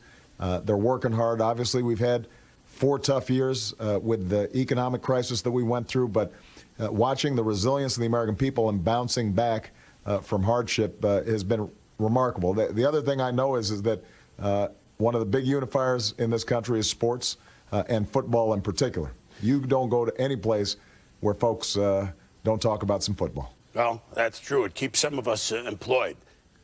4 years ago when we spoke, Mr. President, you called for a college football playoff. Now, you got that done. It starts in 2 years with 4 schools involved, but did they go far enough? Promises made, promises kept. This was something I said needed to get done, and this is the kind of change you can believe in. But I'd like to see it actually go to 8. I'll be honest with you. Bigger question. Are your hometown Chicago Bears good enough to win the Super Bowl? Yes, they are. Best defense in the league right now. You saw yesterday's game, and Tillman may be Defensive Player of the Year the way he's playing. As you know, it is very hard to repeat in sports. It's also hard to repeat in a presidential election. So what's the common thread between you, Mr. President, and those special championship teams that will allow you to win back-to-back elections? Yeah, I really do believe that it has to do with staying focused, and it has to do with not getting distracted by your own hype or the critics. It's interesting. Political reporters are a lot like sports reporters, and you lose a game and you're a bum. You win a game, you're a god. And the truth is that just like in sports, in politics, we're all human. We make mistakes. Sometimes we perform well, but the key is to just stay focused on what it is that you're doing. And in sports, it's about winning championships. Interesting, in politics, it's not winning elections. It's making sure that you're delivering for the folks who sent you. The 44th President of the United States. When we return, our conversation with the man who is aiming to become the 45th. Back in 30 seconds. This halftime show is presented by Toyota. Welcome back to the Toyota Halftime Show with your host, Chris Berman. Welcome back to Monday Night Football, everybody. The score at halftime, New Orleans 21, Philadelphia 3. In, well, just under 2 hours now, the polls will open in Dixville Notch, New Hampshire. Not long after that, they'll be open in all towns in all 50 states and the District of Columbia. A moment ago, we visited with President Barack Obama. Now, our conversation with Governor Mitt Romney. I asked him what he learned about himself during the campaign. I wondered whether I would get tired out. I mean, this campaign process goes on a couple of years, lots of flights, lots of trips. And what I found that surprised me is the more events I did, the more energy I seemed to get. The more passion that comes from the people, their desire for change, if you will, gives me more energy and more commitment to the process. So I came away at the end of the day, instead of being exhausted, I had a hard time falling asleep. And that's just because of all the people that you meet and all they give to you of themselves. Let me get back to football for just a moment, Governor. Do you have a favorite football team? I mean, I know when you were governor of Massachusetts, the Patriots won 2 Super Bowls. You grew up in Michigan. The Lions are better. Do you have a favorite team? Well, it is the New England Patriots. I've lived in Massachusetts now 40 years, and I take personal full responsibility for their 2 Super Bowl wins, as well as the Red Sox winning the World Series. Hey, look, as a governor, you get blamed for everything that goes wrong. You might as well get the credit for what goes right. If you could fix or change one thing in sports, anything, what would that be? Well, it has to be the specter of drugs and performance-enhancing drugs of all kinds. That's the biggest concern in sport. As you know, I was associated with the Olympics for some time. That was always the issue that clouded a potential accomplishment. We've seen some of the greats in the world come down off their pedestal because of performance-enhancing drugs. We have to continue to battle that. We have to make sure that our technology keeps up with the people that are trying to skirt around the law. But ultimately, We get the bad guys who made the mistakes, and that's going to have to change in this country. We're going to have to change the culture that says to people using performance-enhancing drugs is acceptable. It is simply not. You were around the best athletes in the world at those 2002 Salt Lake City Winter Olympics. What from that experience, being around them, opened your eyes and would serve you well in the White House? Well, I got a chance at the Olympics to see the great qualities of the human spirit. I think most people watch the Olympics not just because of the interest in the sport itself. I mean, how many people were avid fans of women's bobsled, for instance, before the Olympics? But they watch the bobsled event because they get to see the character of human beings in, if you will, the crucible of sport. And you see greatness come out. You see people who, when they're pushed to their limit, are able to dig extraordinarily deep with determination and passion, conviction, sometimes patriotism, loyalty to their teammates. It's a place where you see what is beneath the surface of an individual human being, and you come away inspired. Thank you, Governor Romney, and thank you, President Obama. Both men have given us quite a choice tomorrow. Having the chance to vote is one of America's greatest privileges. It's an honor, and it's our duty to go to the polls. Make your vote count. We'll be back in 30 seconds.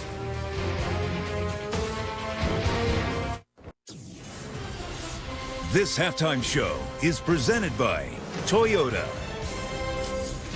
Tonight's Sports Nation poll, what's the biggest issue facing the sports world? 35% of you voted labor relations, almost 33% safety of players, and 32% voted performance-enhancing drugs. 21-3, the Saints lead the Eagles. Enjoy the second half, everyone.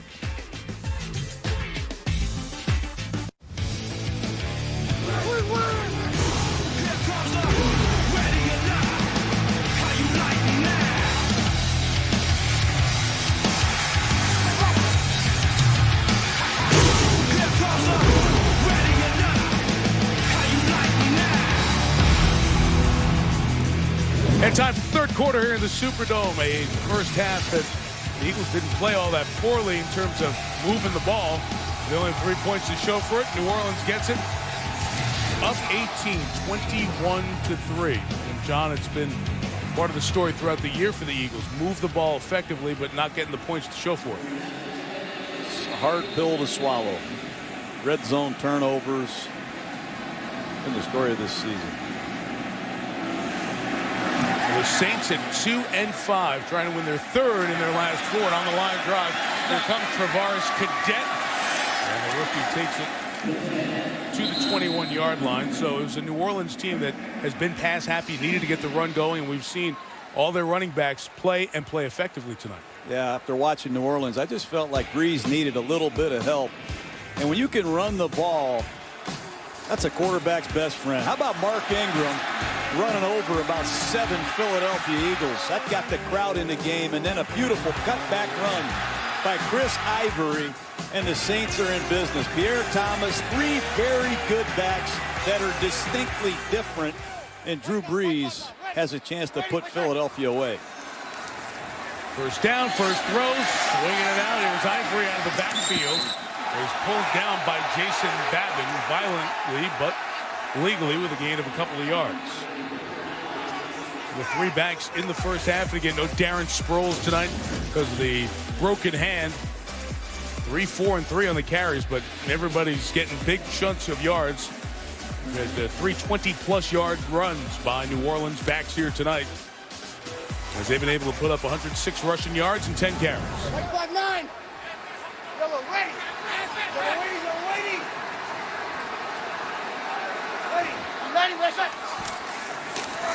Another run up the middle with Ingram. He gains a couple of yards. And the Eagles trying to get a 3 and out here to start. Trent Cole with the tackle. John, that play selection so important for Philadelphia.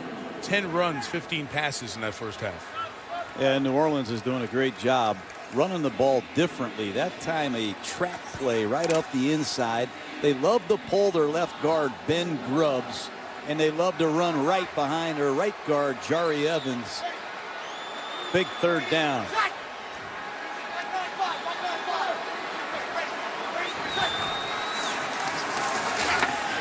Breeze Brees on the slant. It's Graham for the first down, again in front of the safety, David Sims, who's playing for the injured Nate Allen. That's stealing. Drew Brees uses motion to read the coverage. Watch, he's going to come across in motion. The corner is going to run with Lance Moore, and Brees sees Jimmy Graham one-on-one coverage with the safety, number 21, that's never played. He says, hey, let's go after him right now. He goes to the protection. Jimmy Graham gets the one-on-one. That's what Drew Brees does for you. He eats you alive. 36-yard line, Ivory. Stopped back on his side of the line. Loss of a yard or two on the first contact. They pushes forward towards the line of scrimmage. You mentioned that safety, David Sims, who's playing for Nate Allen. Sims was at Butte Community College in California and at Iowa State. He's a guy who after high school didn't get those offers, wasn't looking at college football. So he was working a garbage truck, waste management. Overnight, he was stocking a Sam's Club. He's bounced around to the Giants in Cleveland. Eagles traded for him. His camp came to an end, and here he is trying to stop Jimmy Graham tonight. Brees complete. Marcus Colston right near midfield. There's no pass rush. And that's what Jim Washburn, the defensive line coach, is famous for. Get me guys that can rush the passer. Watch Drew Brees fake the ball to Ingram and just bounce his feet. 1,001, 1,002, 1,003. Colston has plenty of time to uncover against this zone defense. If you don't get pressure on Drew Brees, it'll be a miserable night in Philadelphia.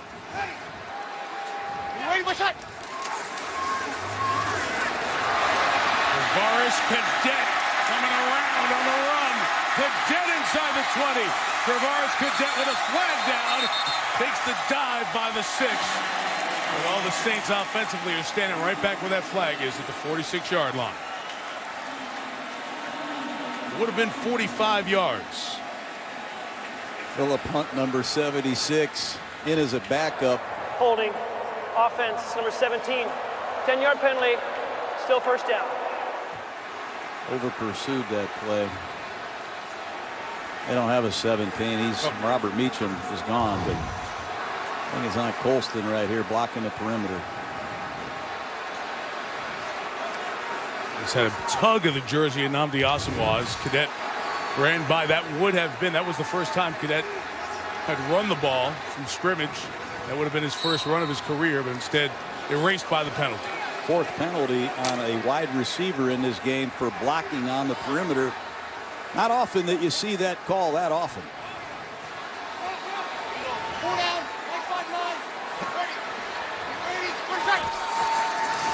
First and 15 as the Eagles rush 4 out of the backfield. Pierre Thomas for the first down. 35-yard line. I don't know what Philadelphia is playing on defense, but when you don't cover Pierre Thomas, you're going to get gashed. Pierre Thomas comes out of the backfield on a little wheel route, and I don't know if Kendricks is supposed to cover him or you're supposed to cover him, Mike Tirico, but somebody better cover him. All these formations, this tempo is ripping the Philadelphia Eagles right now. They can't find their coverage. They can't find the ball. And it's important they make a play defensively quickly. Michael Kendricks is their second-round pick out of Cal. To the left goes Thomas. As this Eagles defense is being run over and run through. We mentioned Todd Bowles, who took over as the interim coach in Miami back when Tony Sparano was fired, was the DB coach here this year, had interviewed for the defensive coordinator job earlier before Juan Castillo was hired. You've probably heard Castillo, the former offensive line coach, was the DC for a year and a half. He was replaced at the bye week by Bowles. So the Philly defense give up scores on their first 6 drives in the loss to Atlanta last week. And the Saints picking them apart here tonight. Brees. That time the passer Graham was broken up by David Sims. They get in the red zone fringe, the area right outside the +20. They're going to take shots. And they used Devery Henderson to come in motion and secure the backside. Here comes Jed Collins, and once again, they're going to fake the ball to Ingram, max protect the backside, and come up firing. Great play by the young safety, David Sims, but you see what offensive coordinator Pete Carmichael's trying to do. max protect and throw shots to Jimmy Graham against the young safety.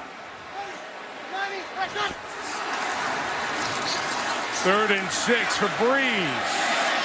In stride, Colston. What a perfect throw.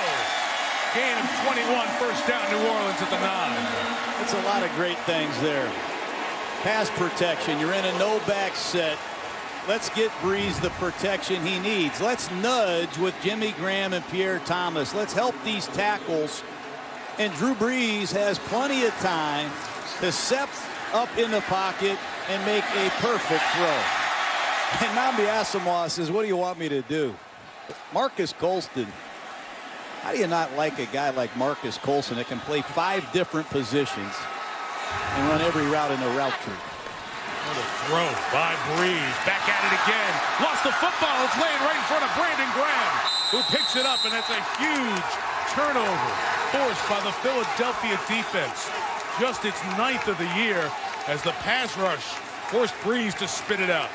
Well, Travaris Cadet blows the route. Drew Brees doesn't have anywhere to throw the ball, and number 54, Brandon Graham, may have just changed this game. ESPN's Monday Night Football is brought to you by AT&T, the nation's largest 4G network. AT&T, we think possible. Nissan, innovation that excites. And NFLshop.com. Find the perfect gift for everyone at the official store of the NFL. Didn't know we had a plane. We haven't seen it. Good to be back in New Orleans here. What a turn of events as Brandon Graham came off the edge to help get the ball back for the Eagles in an 18-point hole. First drive of the half for Vic. Macklin ruled a catch on the far side. A lot of quick passing, a lot of quick passing. That's what they did last week against the Falcons. You have 4 starters on your offensive line that are out. And coming off the bye week, last week against the Falcons, Andy Reid told us, it's as conservative as I've ever been as a head coach, but you have to make some concessions when you have a lot of new linemen playing out of position.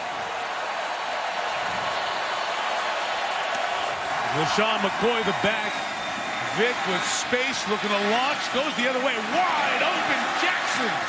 Deshaun Jackson with a move in the open field, and Jackson with a race towards the goal and in. Touchdown, huge turn, 77 yards. Come back to your television sets. Number 21. Patrick Robinson really struggles finding his coverage. They blow it in the secondary. Michael Vick comes right out of this naked bootleg, and no one covered Deshaun Jackson. Inexcusable error. I don't know what the coverage is, but they blow it. They blitz, and no one covered him. An amazing error in a 21-3 ball game, but you don't want to make a mistake against Deshaun Jackson. Extra point added by Alex Henry. So Deshaun Jackson, who has made a huge mark in his first 4.5 years of the big play touchdown, brings up 77 yards. His 2nd receiving touchdown of the year. Eagles back in it.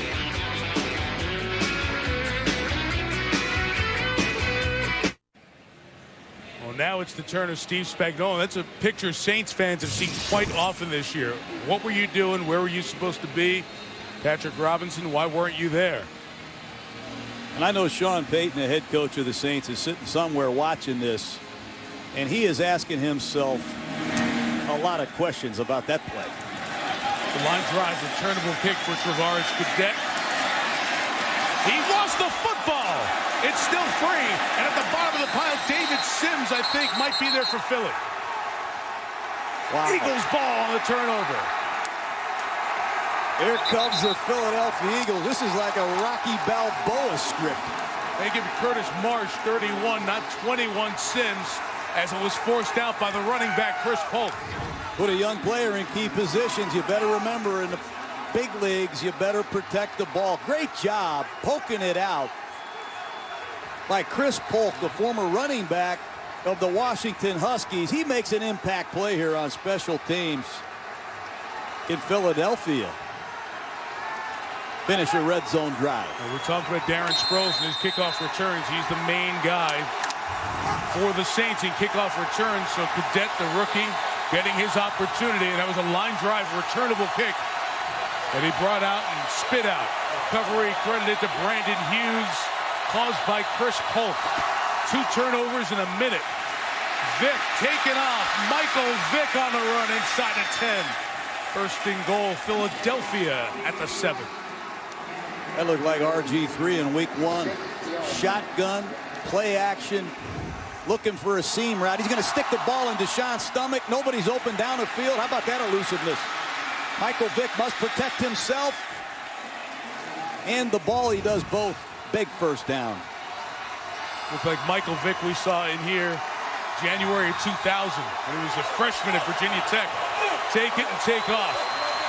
Playing that national championship game against Florida State in this building. First and goal.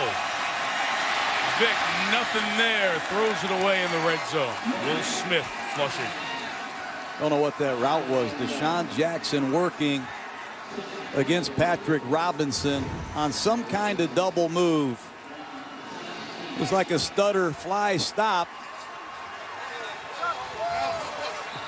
New Orleans does a nice job knocking these eligibles out of the end zone, much like they did a couple weeks ago in Tampa, Mike. Yeah, I was going to say, Vick was out of the pocket when they did that, and that allowed that touchdown by Tampa Bay at the end of their furious comeback to not count. Perfectly legal move when the quarterback's out of the pocket. Second and goal, look at the middle of the field open there. Vick, the pressure gets to him. Will Smith with a sack. This is just incredible to me. You're in a no-back set. You have 5 blockers. It's clearly an automatic all-out blitz. Nobody is assigned to block. You only have 5 protectors. You're going to be short. And Mike Vick either needs to audible or throw the ball away, but another catastrophic pass protection error by the Philadelphia Eagles in the scoring zone. Unbelievable.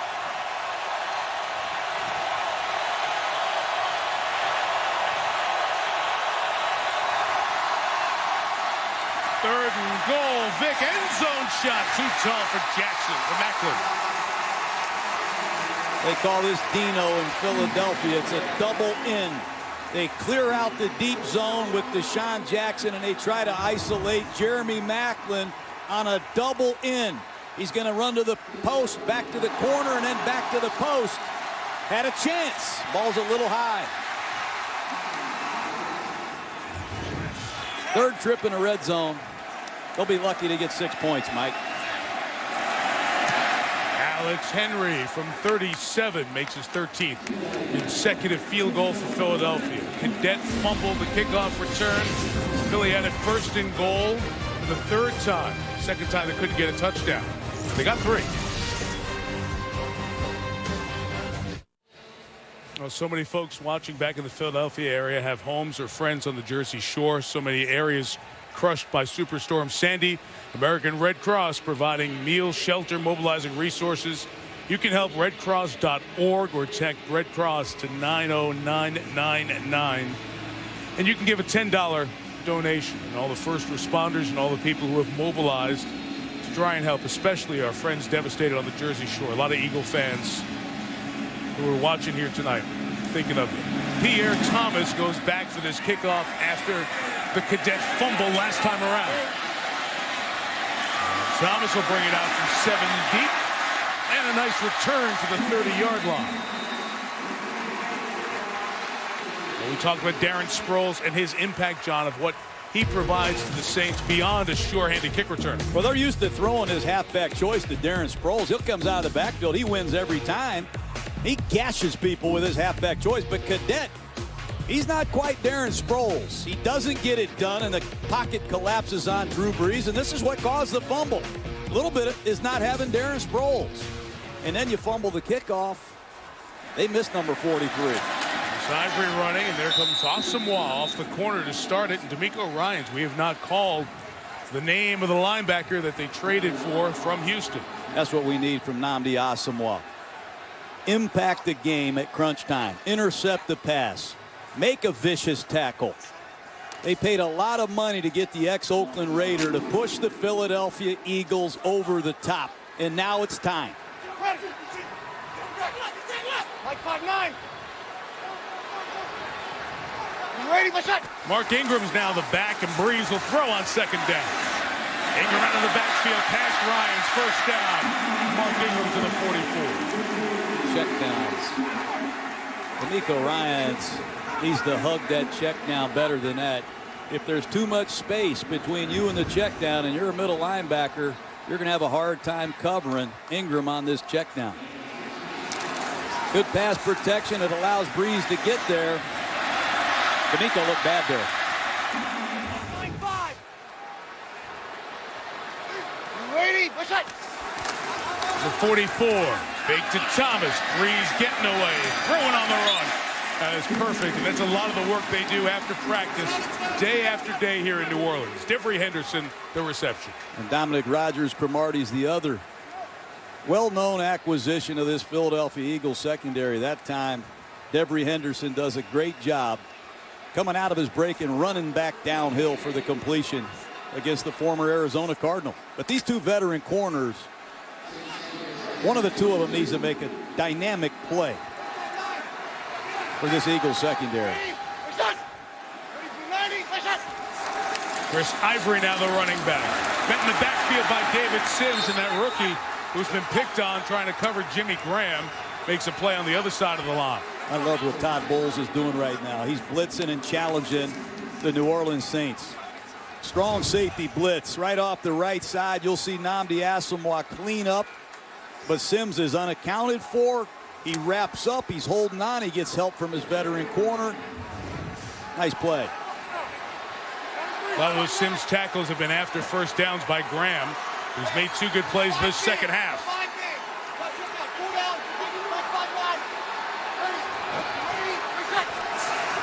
Trent Cole standing in the middle of the defense as they stunt. Hit Breeze, but he still throws to Lance Moore at the 30-yard line. First down gain of 23. What a play by Drew Brees. They moved the two defensive ends inside to get away from these nudgers.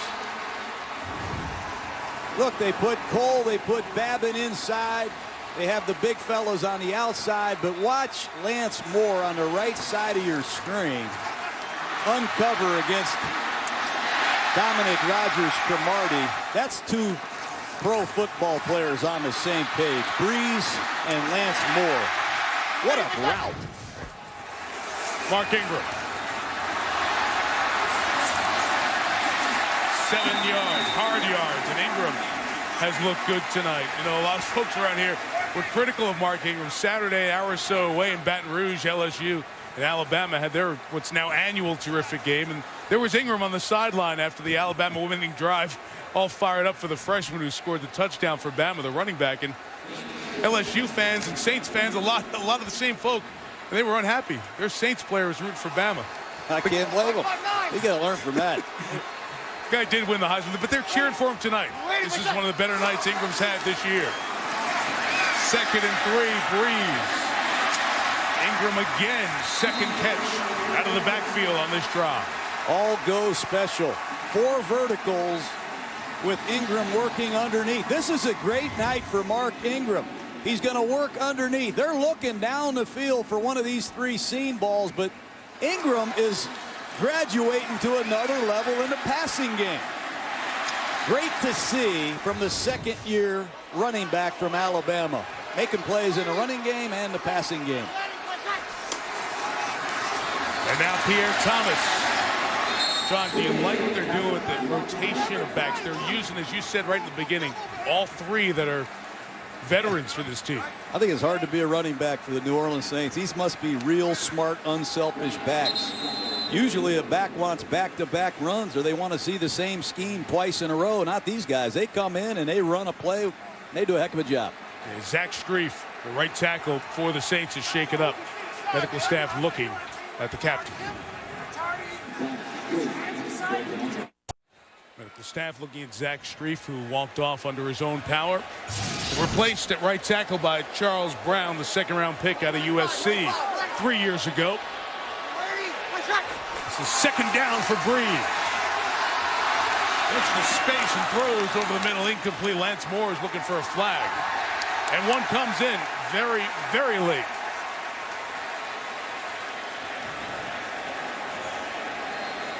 Late flag. Little jerk route here. He's going to show his numbers to the quarterback and try to beat Kendricks. He got grabbed. Holding. Defense. The 5-yard penalty. Automatic first down. That's what they do in these no-back sets. They spread you out, they flood zones, and they get Lance Moore on a little jerk route one-on-one against a linebacker. You'd hold too, Mike, if you were a linebacker and you had all that grass to cover against Lance Moore. Great job by the Saint coaching staff isolating their best against your weak link in coverage. Mike 5-9. Tavares Cadet back in the game. Here he comes in motion. Give it up the middle with Thomas. Pierre turns for a yard or two. This Philadelphia Eagle defense needs to step up here. This is a veteran free agent crowd. Just look in that huddle. Colin Jenkins, D'Amico Ryans, Asamoah, Cromartie. These aren't raised Philadelphia Eagles. Jason Babin, they come from all parts of the NFL, and it's time for them to come together and get a critical stop when they need it. 5-9, yellow ready. Yellow ready, yellow ready. Ready. I'm ready. This Colston tight to the formation on the right. Breeze looking, swinging it out. Graham. Great move. Touchdown, New Orleans. That's why Drew Brees is a Hall of Fame quarterback. What he did there is amazing. Isolation, play pass. They're looking for Colston on a short post, and he has incredible poise to reset and find Jimmy Graham on a check down. That's big time. He's not throwing the ball to Graham. He's looking for Colston. Unbelievable football awareness by Drew Brees.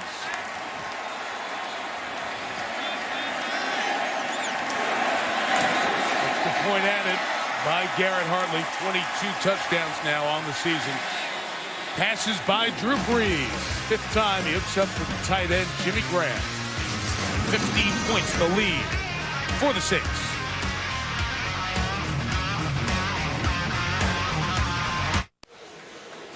.15 Saints lead after the turnover earlier. They gave Philadelphia a big chance for a score. Of course, this Superdome was reopened in 2006 after Hurricane Katrina. Michael Vick was quarterbacking the Falcons.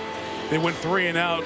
And then on the punt, Steve Gleason came in and blocked that punt, and Curtis DeLoach scored the touchdown. It was part of just a very emotional day and night in New Orleans as the Superdome was reopened after Katrina first came back. Some of these players who are here are still on this Saints team, and Steve Gleason has since been in a very serious battle with ALS, Lou Gehrig's disease, and many of these Saints players have continued their support of their teammate as he's going through difficult times. And there was an event held here in New Orleans yesterday to continue to try and raise funds for ALS.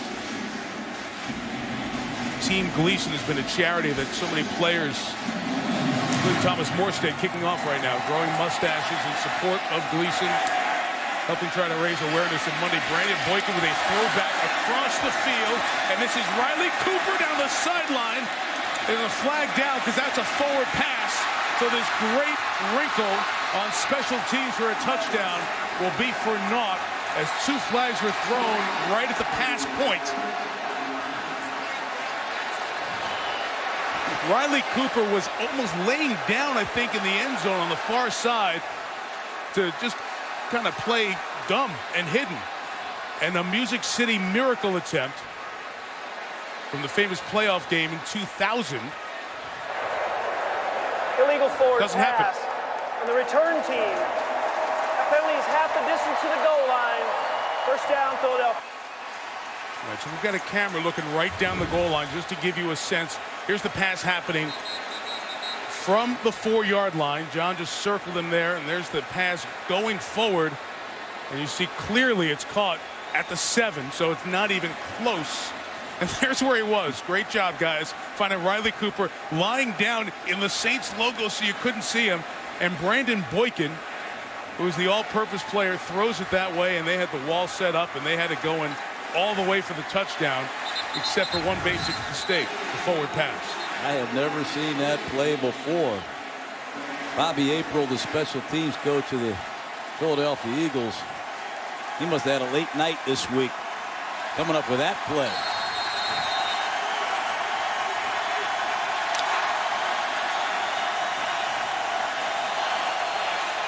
So the Eagles throw a huge wrinkle that almost worked, except for the pass. Now from the 3, they'll run it with McCoy trying to struggle forward. Had a hand hit in the face, just 2 yards. Now we were telling you the Steve Gleason story because the fundraiser yesterday, this Gleason Gras that was held, they have a statue outside to commemorate the moment. They're trying to raise money for ALS.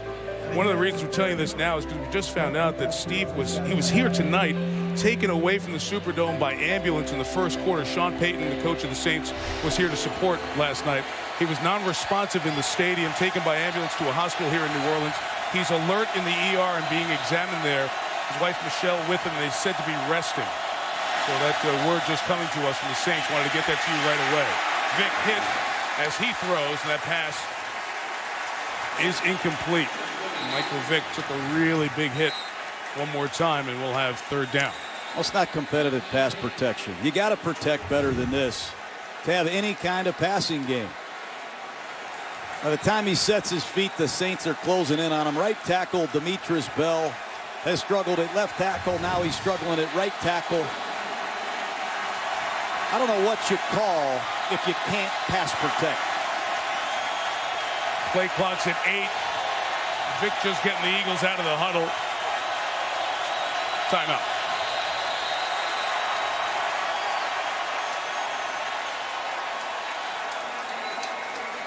John, you mentioned Demetrius Bell. We should repeat for folks who just joined us. Todd Harriman is out with an injury. He got injured in the first half. And Bell, who was the starter over there at left tackle, has had to hop over to the right side now. Really, you talk about this Eagles team. What are the problems with Philadelphia offensively? There are reasons and excuses in football. It depends what you're looking at and which direction. Their 4 of their 5 would-be starting offensive linemen are now out for them. Well, that's not excuses. That's the reality, and that's hard to overcome. Andy Reid has always had a great left tackle. He had Trey Thomas for a long time. And then he had, I think, the best left tackle in the entire league, Jason Peters.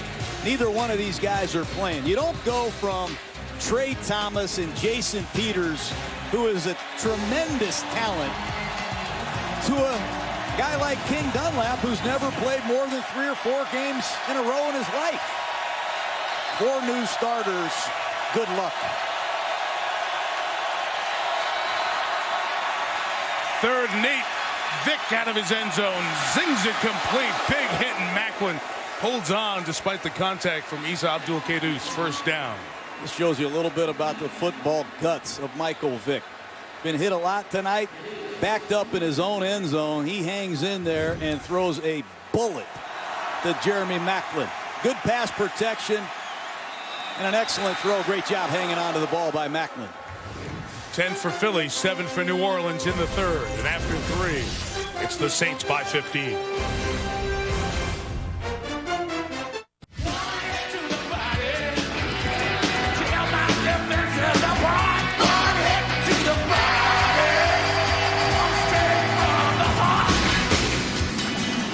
And off we go with the fourth quarter from the Superdome. Mike Tirico, John Gruden, Lisa Salters with you. On election eve here in New Orleans, Eagles down 15, trying to avoid going to 3-5. John McCoy with the carry, keeps it alive to the 31-yard line. Saints trying to win for the 3rd time in 4 games. Beat the Chargers and the Buccaneers, and then lost last Sunday night in Denver by 20 points. Saints continue to blitz. Steve Spagnuolo got hurt by the blitz earlier. They blew a coverage, but he continues to apply pressure to Michael Vick and this young offensive line. Bryce Brown in for McCoy at running back. Vick about to get hit. Cameron Jordan has had 3 clean shots at Vick tonight. Well, the tight end has to be a contributor in pass protection as well. That time a play action pass. Selleck the tight end. At times you're going to ask to be stout in pass protection. That time he didn't sustain it, and Cam Jordan continues to ruin Michael Vick's night. Been a blitz down. 3rd and long. Saints at home, and this crowd noise love to come after you.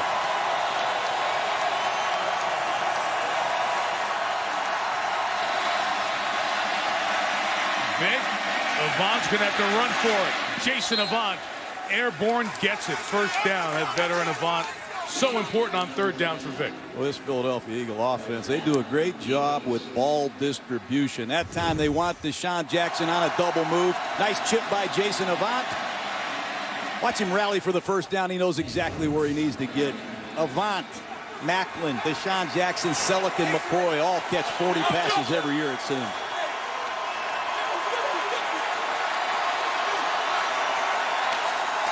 Number 39, McCoy.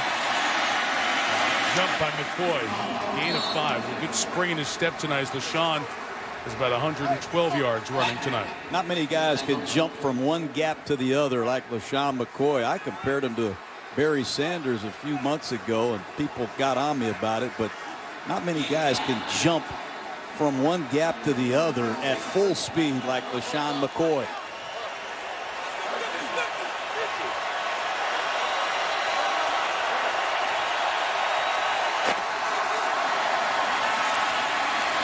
Vick right into the arms of Will Smith as the protection breaks down again. Will Smith's done it a long time, going against a 6'10" left tackle. Not many 6'10" left tackles in pro football, and Will Smith has been setting this move up all night. Just a power bull rush. Smith went inside, he went outside, and then here in the 4th quarter, he's going right after the 6'10" Dunlap, who's struggling with the power rush. 6 sacks tonight for the Saints, 2 for Smith. This is 3rd and 10, and Vick delivers. Cooper covered by Jabari Greer, incomplete. It's the best covered corner the Saints have. Jabari Greer's had some injuries this year, hip problems, had a sports hernia. It's a square in by Riley Cooper, and Jabari Greer does a great job running that route for Riley Cooper. Great job sticking his right hand in there. Big pass breakup.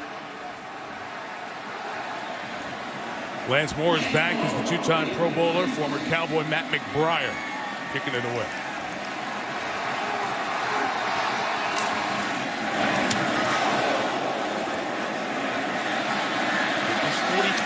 They're caught by Moore at the 16, where Breeze and the offense will take over with a 15-point lead. ESPN's Monday Night Football is brought to you by Skyfall, in theaters Friday, and GMC. Enter the Never Say Never sweepstakes for a chance to win a 2013 GMC vehicle at gmc.com/NFL. Curve of the East Bank of the Mississippi lies New Orleans, Louisiana. Our aerial coverage of the Crescent City brought to you tonight by DirecTV. There you see the Superdome, which in 90 days hosts the Super Bowl. Champions been crowned in here this year. Alabama football, Kentucky basketball. Been a great year for this building. 11 and 10 play drives here in the second half for the Saints. The 11 play drive was a fumble. The Eagles got back. 10 play drive, the last one a touchdown for the Saints. Chris Ivory to the right, the 25-yard line. John, everything feels just a little bit different around the Saints. Obviously, you take a Super Bowl champion head coach away, a man who's really helped be the architect for this explosive offense and the resurgence and renaissance of this franchise. Can't feel the same. Whether it's Aaron Kromer, Joe Vitt, no matter how experienced, you just don't replace the presence of a Sean Payton. No, you don't. And I'm more interested in the rehab of the Saints and how they come back from this. Mike 5-6, ready, we're ready, my shot. 2nd and 5, and here's Ivory. Good jump to the right side. Kendricks hanging on, but Ivory got forward progress. He got the first down at the 27-yard line. You talk about the rehab, you mean the franchise as a whole and the damage that has been done because of the suspensions back to the bounty issue. Yeah, and Sean Payton, this has taken a real toll on him. Don't forget that. He's been away from his team, the game he loves, the fans that mean a lot to him. He's coaching his son's 6th grade team down in Dallas, the Liberty Christian Warriors. He's the offensive coordinator. This has taken a real toll on him. But I do know this. He's watching every snap, and he's going to come back, I think, better than he's ever been before. This has really been tough on him. I know that. Breeze on the pass. Chet Collins, the fullback, with a rare catch. And he's got a couple of yards. You talk about coming back and where he's going to come back. Our Adam Schefter reported yesterday Payton could be a free agent when the season's over. Contract extension that he had with the Saints was voided by the league. As you look at Tom Benson, the longtime owner here of the Saints. Well, the league has confirmed now that there can be negotiations that happen towards a contract extension because Sean otherwise would be a free agent at the end of the year. So this still has a lot to play out as to what Sean Payton's options will be and where he will be next season. Ivory's going to lose a couple of yards on this carry, and the Eagles will have a chance here on 3rd and 11. You know, it seems to me, John, that both sides want to be back together. The Saints folks and Sean Payton want to be back together to pick up where this left off. I don't care what was reported. The way I know Sean Payton, he's going to be right back here in New Orleans. He's a very loyal guy. Tom Benson has stuck with them during some hard times here. And he's going to show his loyalty and come back with Mickey Loomis, I believe, without a doubt, and try to make the Saints championship contenders again. 3rd and 10. The Eagles bringing pressure. It's picked up for Breeze. Nobody was open. And coming around was Babin to knock it free. And the Saints are very fortunate that Pierre Thomas was there to fall on it. So twice, John, that pass rush has gotten there and almost got another turnover. The Kansas City Chiefs came in here a few weeks ago trailing 23-6, and they turned the game around with impact turnovers. I am shocked that Drew Brees is holding the ball on his own 15-yard line with a 15-point lead. That's careless if you ask me, Mike. New Orleans has to protect the lead and get out of here with a victory. Lucky there. Morstead kicking. DeMaurice Johnson is back. Guy from this New Orleans area, played in the state championship game here. That's a perfect kick towards the sideline with good hang time and depth from Morstead. No option but to fair catch it at the 26. Babin close to the 2nd turnover forced by an Eagles defensive end in this half. Breeze lucky his team got it back.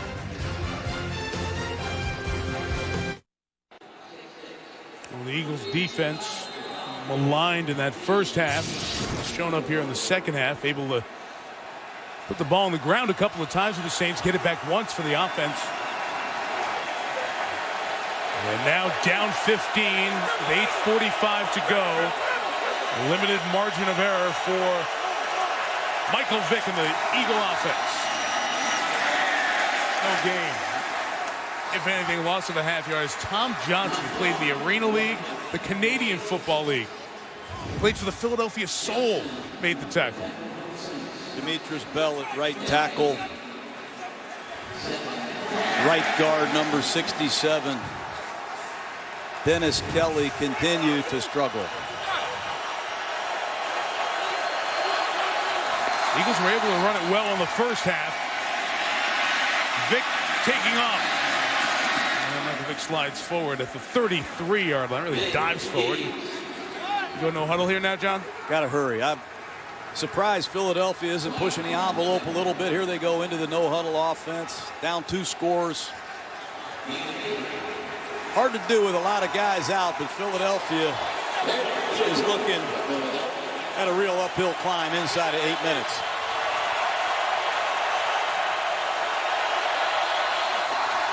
Third and 2, and Vick gets it to Jason Avant, who makes a man miss.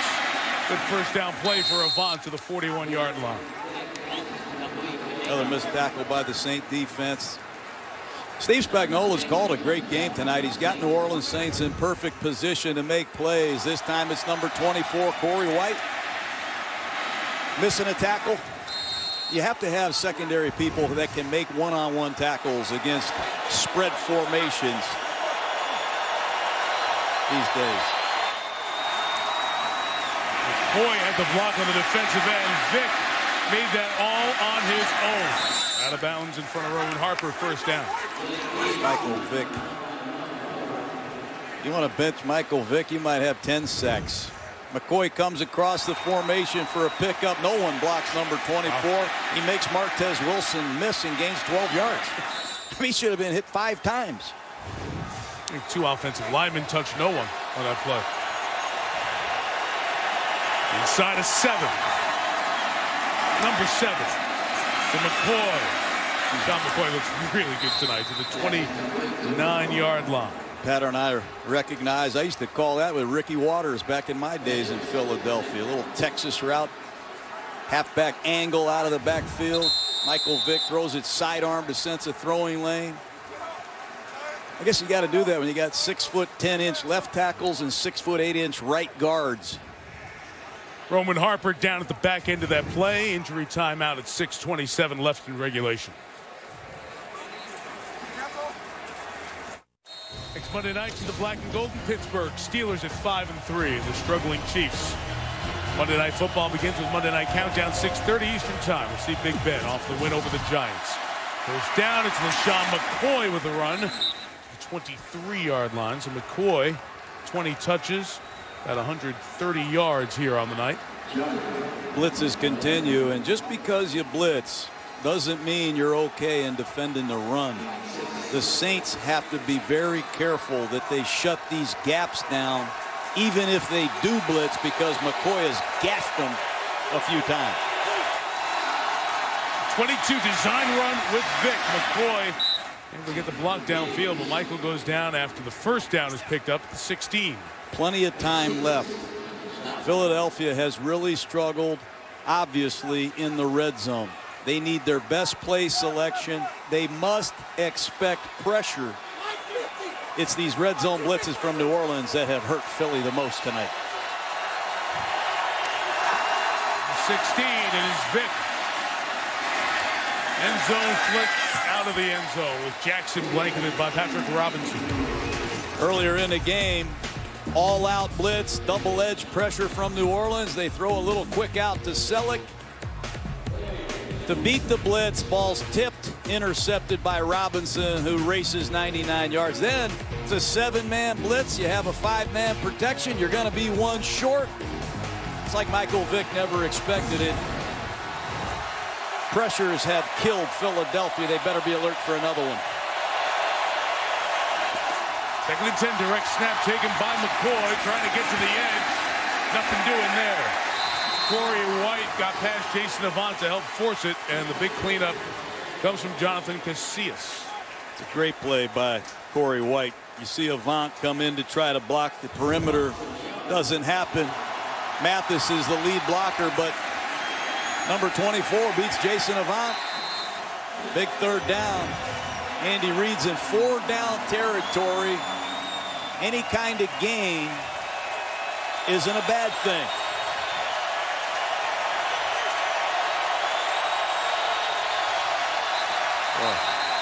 Your 3rd and 15.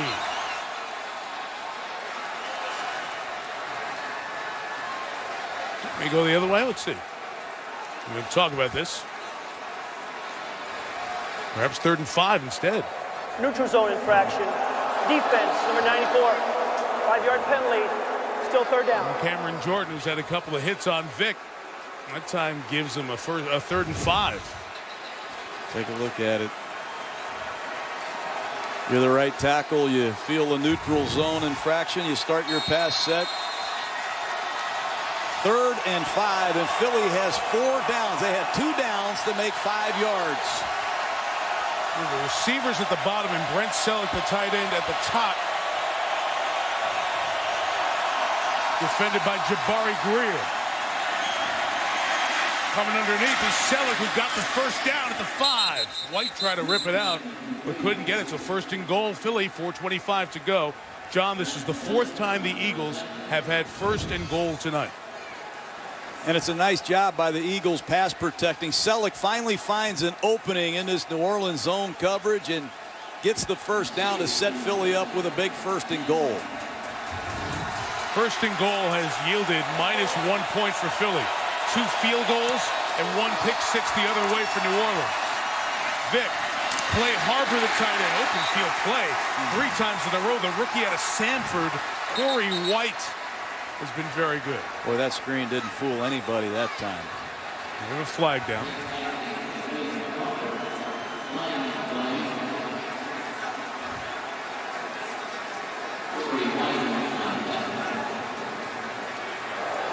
Ineligible receiver downfield.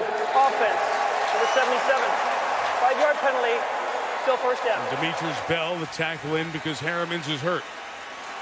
Demetrius Bell has really hurt the Eagles. I know he's playing right tackle, the former left tackle, but when it's a screen pass, you can't be downfield. And you see Demetrius Bell blocking downfield before the ball is thrown. They'll give you 2 or 3 yards. Bell was down by the 1. Garth Felice, the umpire, saw it and called it.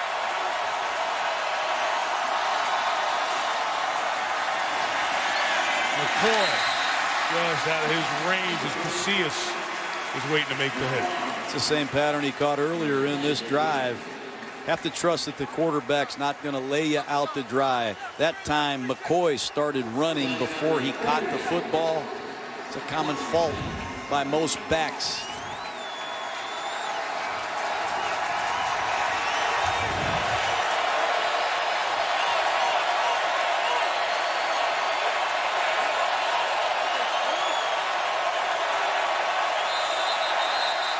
Bell. Again. Ball start. Offense, number 77. 5-yard penalty. Still second down. There'll be more changes in Philadelphia on this offensive line if Demetrius Bell doesn't pick up his play. You have to have a tackle that can be a swing tackle in case someone goes down, and Demetrius Bell is that guy. You're paid to be the backup left tackle and the backup right tackle. You can't make penalties in these situations. Howard Mudd, the veteran offensive line coach, watching it all. A 5-minute drive here. Got to get a touchdown, Philly. Vick down again. Cameron Jordan again. Right side. That's the blind side of Michael Vick, guys. You're a left-handed quarterback. You can't see what's going on your blind side, and it's probably a good thing Michael Vick doesn't see it. They victimized Bell again. It's 7 sacks now of Vick tonight. It's the most times he's been sacked. Ties the most. Sacked 7 times by the Giants when he was a Falcon in 06. So 3rd and goal. And the clock spinning.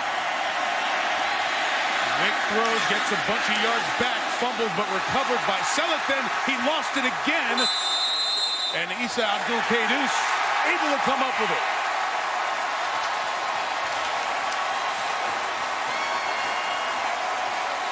Curtis Lofton made the first hit. The turnover will automatically be looked at.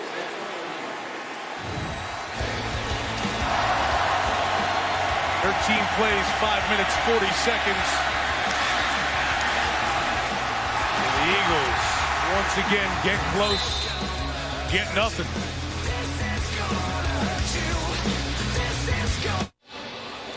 What's up, Stuart Scott with you, SportsCenter after the game. It is the GMC postgame report. Highlights and analysis of Vick and the Eagles against Breeze and the Saints. Also, the top 10 plays of the week from the NFL Week 9. And on the NBA hard court, the Knicks, the undefeated Knicks, Mike Tirico, set an NBA record. All right, Knicks off to a good start. Right next door, the New Orleans Hornets with Anthony Davis, #1 pick, Austin Rivers. They play Philadelphia, the 76ers, on Wednesday night on ESPN. That was confirmed by the replay booth as a catch and a fumble. There's a lot going on in that play, and the bottom line is the Saints getting it to 7.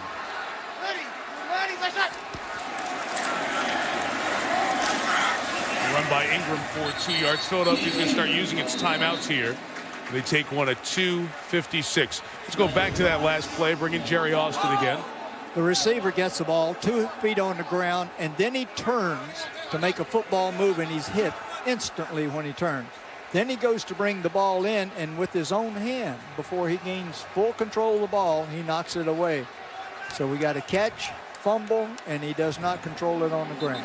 So even though he's down there, Jerry, arms around it, being contacted by Lofton, because he doesn't control it on the ground, when it gets spit out of there, it's a fumble. It's still a loose ball. It was never controlled. All right, thank you, Jerry.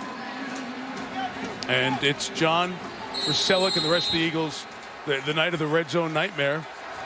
Been in there 4 times and come away with 2 field goals. Called Selleck's number in the first quarter. It bounced off his hand. It was intercepted. He just turned it over there.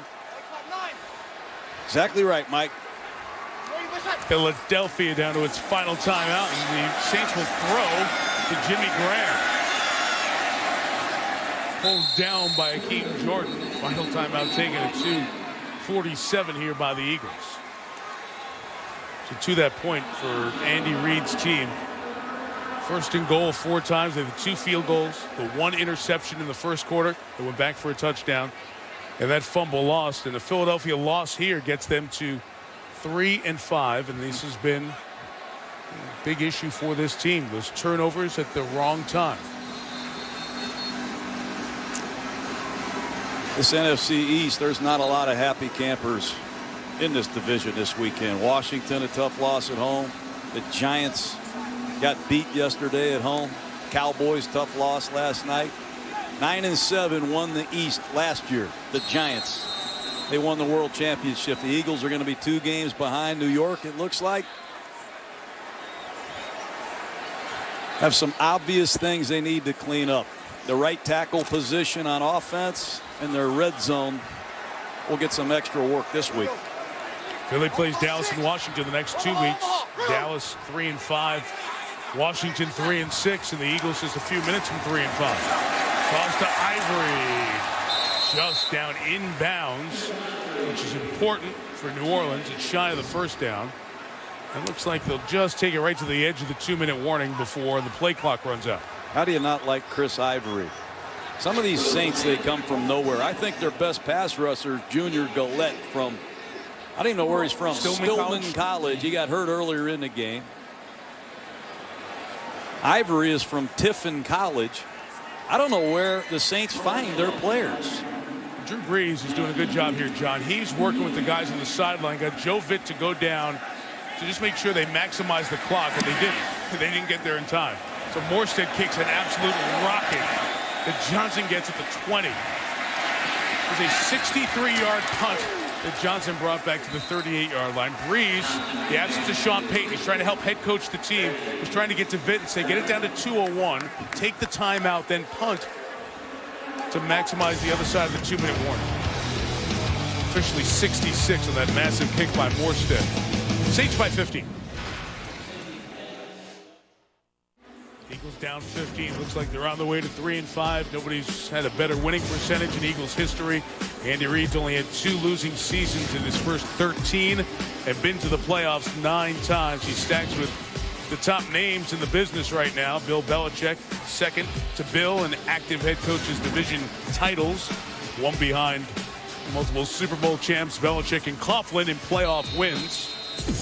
But his team has been handed the 8-8 unacceptable ultimatum from the owner Jeffrey Lurie in August this year, and if they don't make a massive comeback here, they'll need to go 6-2 to have a winning record this season. Jason Avant shy of midfield. No timeouts left. There's Jeffrey Lurie. I hope you have a good contingency plan if you let Andy Reid out of here, because I just saw those graphs just like you did. He's done some phenomenal things in Philadelphia. And don't forget what he's been through this year, Mike, either. It's scrambling out of bounds. Of course, you referred to the death of his son Garrett, who had undergone a very public battle with substance abuse and was found at their camp at Lehigh in Pennsylvania back in August, a heroin overdose. Been here a long time, and Philadelphia went another direction. I can just hear the cheering in Washington and Dallas and New York. They don't want Andy Reid in the NFC East. 30 left. Vic throwing complete to Selleck. Lofton tackles him at the 38-yard line. Eagles open 3-1. They beat Cleveland, Baltimore by a point, beat the Giants as well. They've lost their last 3 to Pittsburgh. As we get into the GMC postgame coming up, on SportsCenter as soon as we're done. Blew the 10-point lead with 5 minutes to go at home to the Lions. On to the 26, no timeouts, under 60 seconds. Eagles trying to somehow get to the end zone, get a score, and try an onside kick.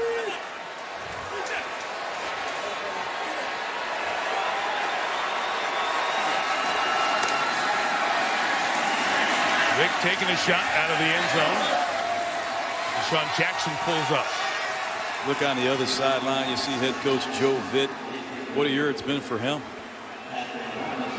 Sean Payton's the head coach. Joe Vitt becomes the head coach during training camp. He hands it over to Aaron Cromer for the first 6 weeks. Now Joe Vitt's back. You just don't put on a headset and show up on game day and be a head coach. Joe Vitt's missed a lot of time. He's missed the daily working with these Saint players. What a phenomenal person that guy is. He's beat cancer twice. He's quite a story. If you don't know Joe Vitt, get to know him. 34-year NFL coaching veteran, selling the catch.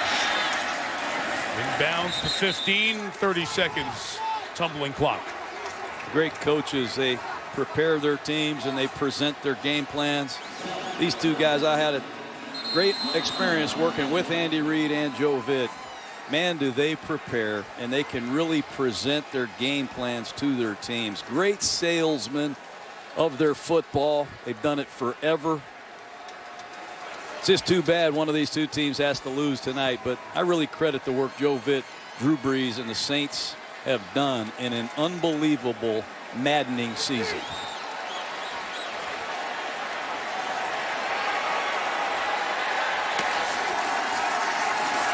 Number 15, Vick's pass for Clay Harbor is incomplete. This red zone film, I tell you though, Mike, this is going to be burned. This is going to be at the bottom of one of those bridges in Philadelphia. They've dropped passes, they've missed blocks, they've failed in pass protection. Unbelievable the yardage that the Eagles can rack up. 450 yards tonight and 13 points. 8 games in a row that New Orleans has allowed over 400 yards. It's never happened in NFL history.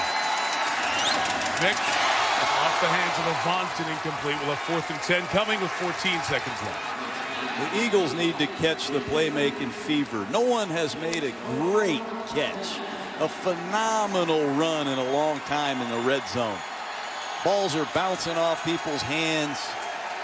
The Eagles need to find Macklin's magic, Deshaun Jackson. They need to catch the fever, the playmaking fever in a hurry.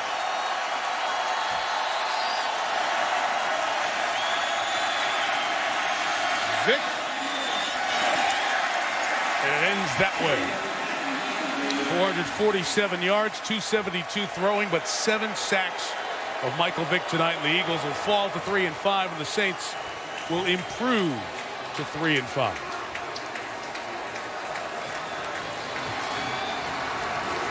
The Eagles brought it to the Saints 6, the 4, the 7, the 5, and the 15.